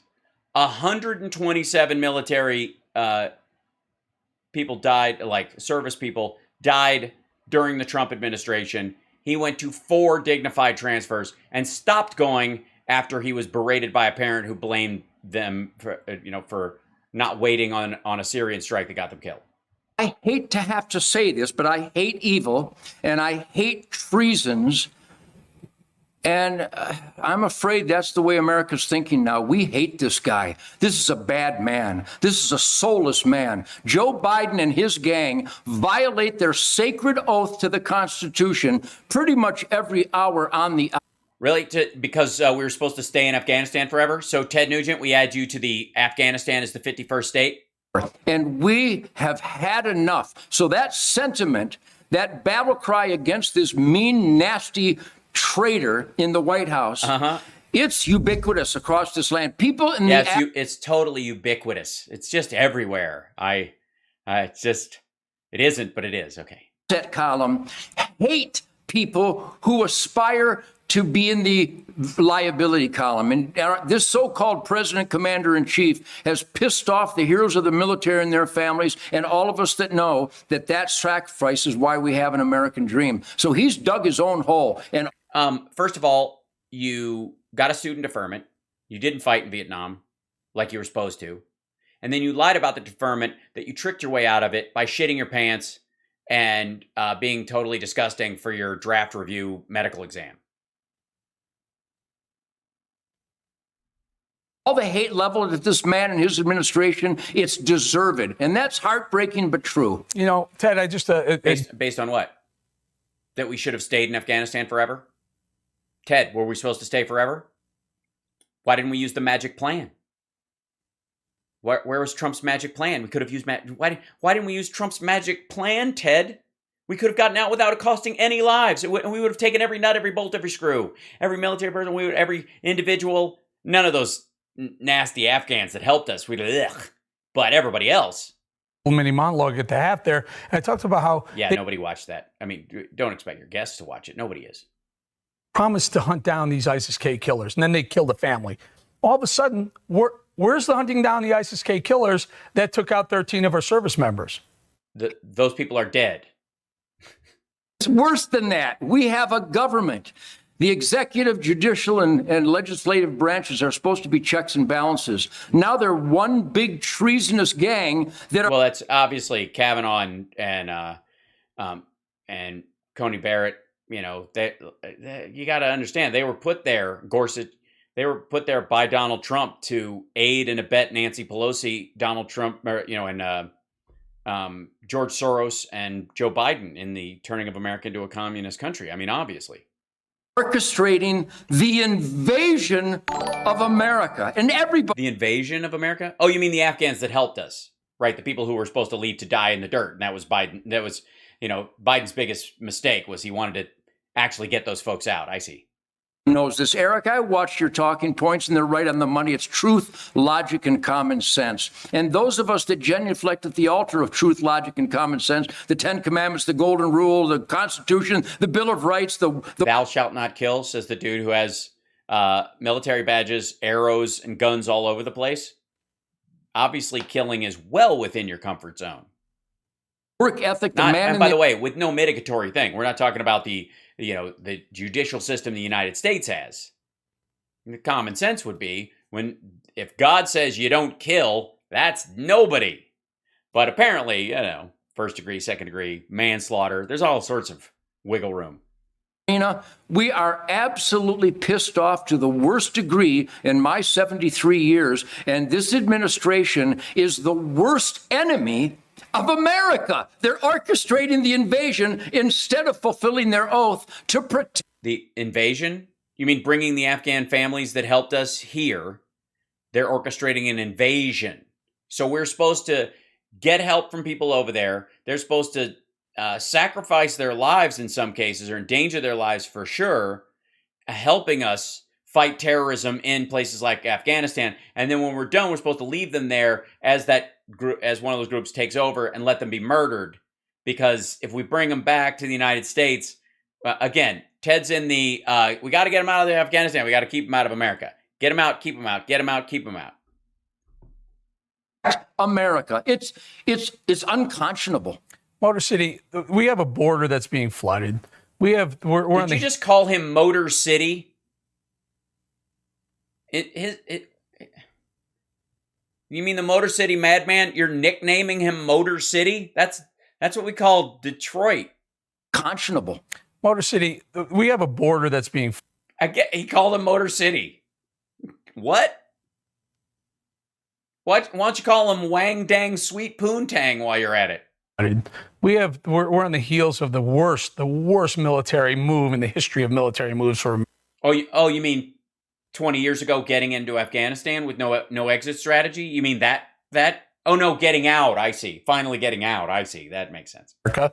And Biden goes to the beach and rides his bike, and Kamala Harris, the border czar, is flipping coins at a halftime or at the start of a football game, college football game. They don't. And yet they restarted all the flights back to Haiti, and they've dispersed the crowds, and they're sending them to different entry points so they can process them as quickly as possible and deal with those people that need to be returned. And most of the people who come across the border are being immediately expelled unless they have a legitimate cause to come into the country. Adult shit. Care about us. That really sums it up, Eric. They just don't give a damn. If you could see... Or can I float this, Ted and Eric? Perhaps you don't give a damn about the country and that you just want your way, and so you will concoct a version of events that make it look like you want it to look instead of how it really actually is. Perhaps. Because I don't know about you, I was told that wall would keep people out, and apparently it doesn't do shit. Apparently it makes it worse. Photos that I get from my friends in Texas that own ranches on the border of the human remains with vultures flying over them because our government, our United States government gangsters are orchestrating an invasion of people and fentanyl, killing Americans. And the coyotes love Joe Biden. And the child sex traffickers, they love Joe Biden. And if the coyote... Why? Why do they love him? And by the way, a corpse in a field because someone unsuccessfully tried to either go around the wall or out in a distant area where they couldn't make it, that person dying has to do with the Biden administration. How? And didn't happen at other times in our history. How? And the child sex traffickers love Joe Biden, then I have to hate Joe Biden. Where is this coming from? And by the way, child sex traffickers, Ted, dude, you were flying teens all over the place. You were Matt Gaetz of the 70s. The fuck are you talking about?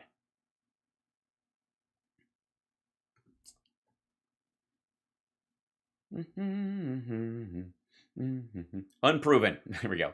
Ted Nugent started a relationship with a 17-year-old girl when he was 30 years old in 1978. Although the jailbait singer once said he got parental approval to date teenage girls, and a 1988 episode of the VH1 program Behind the Music claimed he became a legal guardian of one of them, we have not been able to independently verify the latter claim.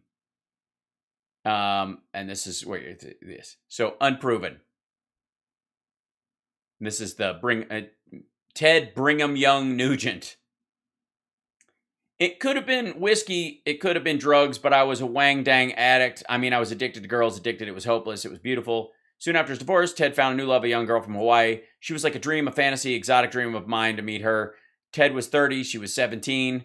I was underage. This is her. Even back in the 70s, it wasn't really a terribly appropriate situation in most people's eyes, and now it would be criminal. Ted admits to a number of liaisons with underage girls, and while it may have raised eyebrows, it never raised the interest of local authorities. Ted charmed the girl's parents right along with his teenage lovers. In the case of Pele, her mother signed papers making Ted her legal guardian. Nugent, I got the stamp of approval of their parents because they figured better Ted Nugent than some drug-infested punk in high school. During my divorce, I met a girl by the name of Pele Massa. She's half Northern Italian, half Hawaiian. We've separated because after 7 years, we need a little space between each other, but we still see each other. We're discussing marriage.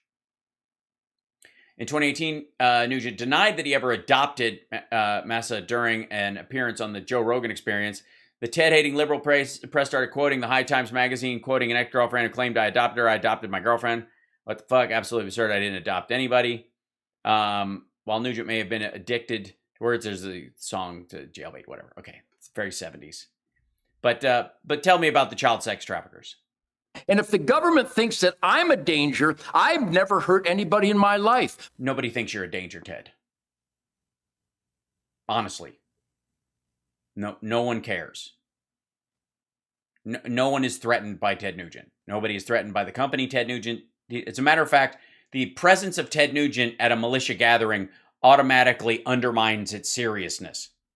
This government is orchestrating the slaughter of Americans, flying in unknown jihadists from Afghanistan. Okay, so if you served our troops honorably and our own service people say, these are families that I work with, I know these people personally, Ted wants you to know that they're jihadis. Opening up our border. Eric, the people across this country are absolutely aghast, heartbroken, and pissed off at what these traitors in our government are doing right now. Yeah, bringing the families of Afghans who helped us in the Afghan war for 20 years out of Afghanistan, their wives and daughters, so that they're not subjugated or denied an education. It's hideous. It's, dare I say, un-American. Ted Nugent for governor of Michigan. You heard her here first. Well, I'll tell you, there's a great man who will straighten out Texas and make it Texas, and that's Colonel Allen West. I'm telling you, if we don't get rid of this Johnny-come-lately Greg Abbott, he's watching people pour into the Texas border. It's supposed to be the Republic of Texas. All right, this is not what I was expecting. This is, all right, so now Ted's attacking, now Greg Abbott is a rhino, and we got to get rid of these Republicans. Now, how did I end up in Team Ted all of a sudden? We're supposed to remember the Alamo. We're not supposed to orchestrate an invasion and turn our blind eye to it. And the people living on the border are being victimized by their own governor. This is unbelievable, Eric. Well, we'll get you. So Biden and Abbott are in it together. This couldn't be the result of massive drug use and the way it works its way through the nervous system of someone as they age, could it? Back again real soon. Ted, always good talking to you, my friend. Yeah, they have to. Sorry, Ted. You got once you start fucking with Greg Abbott, he's a Trumper and a true believer. They got to kick you to the curb. I'm sorry. You went into cancel culture zone with the Eric Bowling show. Pete, happy hunting season, everybody. God bless real America. Yes, sir. Yes, sir. Okay, so there's fake America and real America, and not all Americans are Americans. And how patriotic. You just watched Newsmax. Oh God, that's it. That's the whole thing.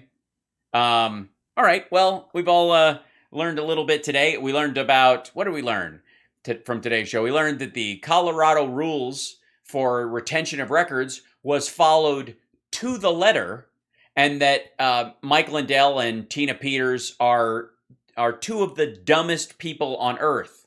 We also learned that there will never be a time when Steve Bannon stops laughing at Mike Lindell, but also with his hands in Mike's pockets. Of course, and we know that Ted Nugent thinks that there are Americans that are not real Americans, mainly because they disagree with him on policy, and that makes them evil.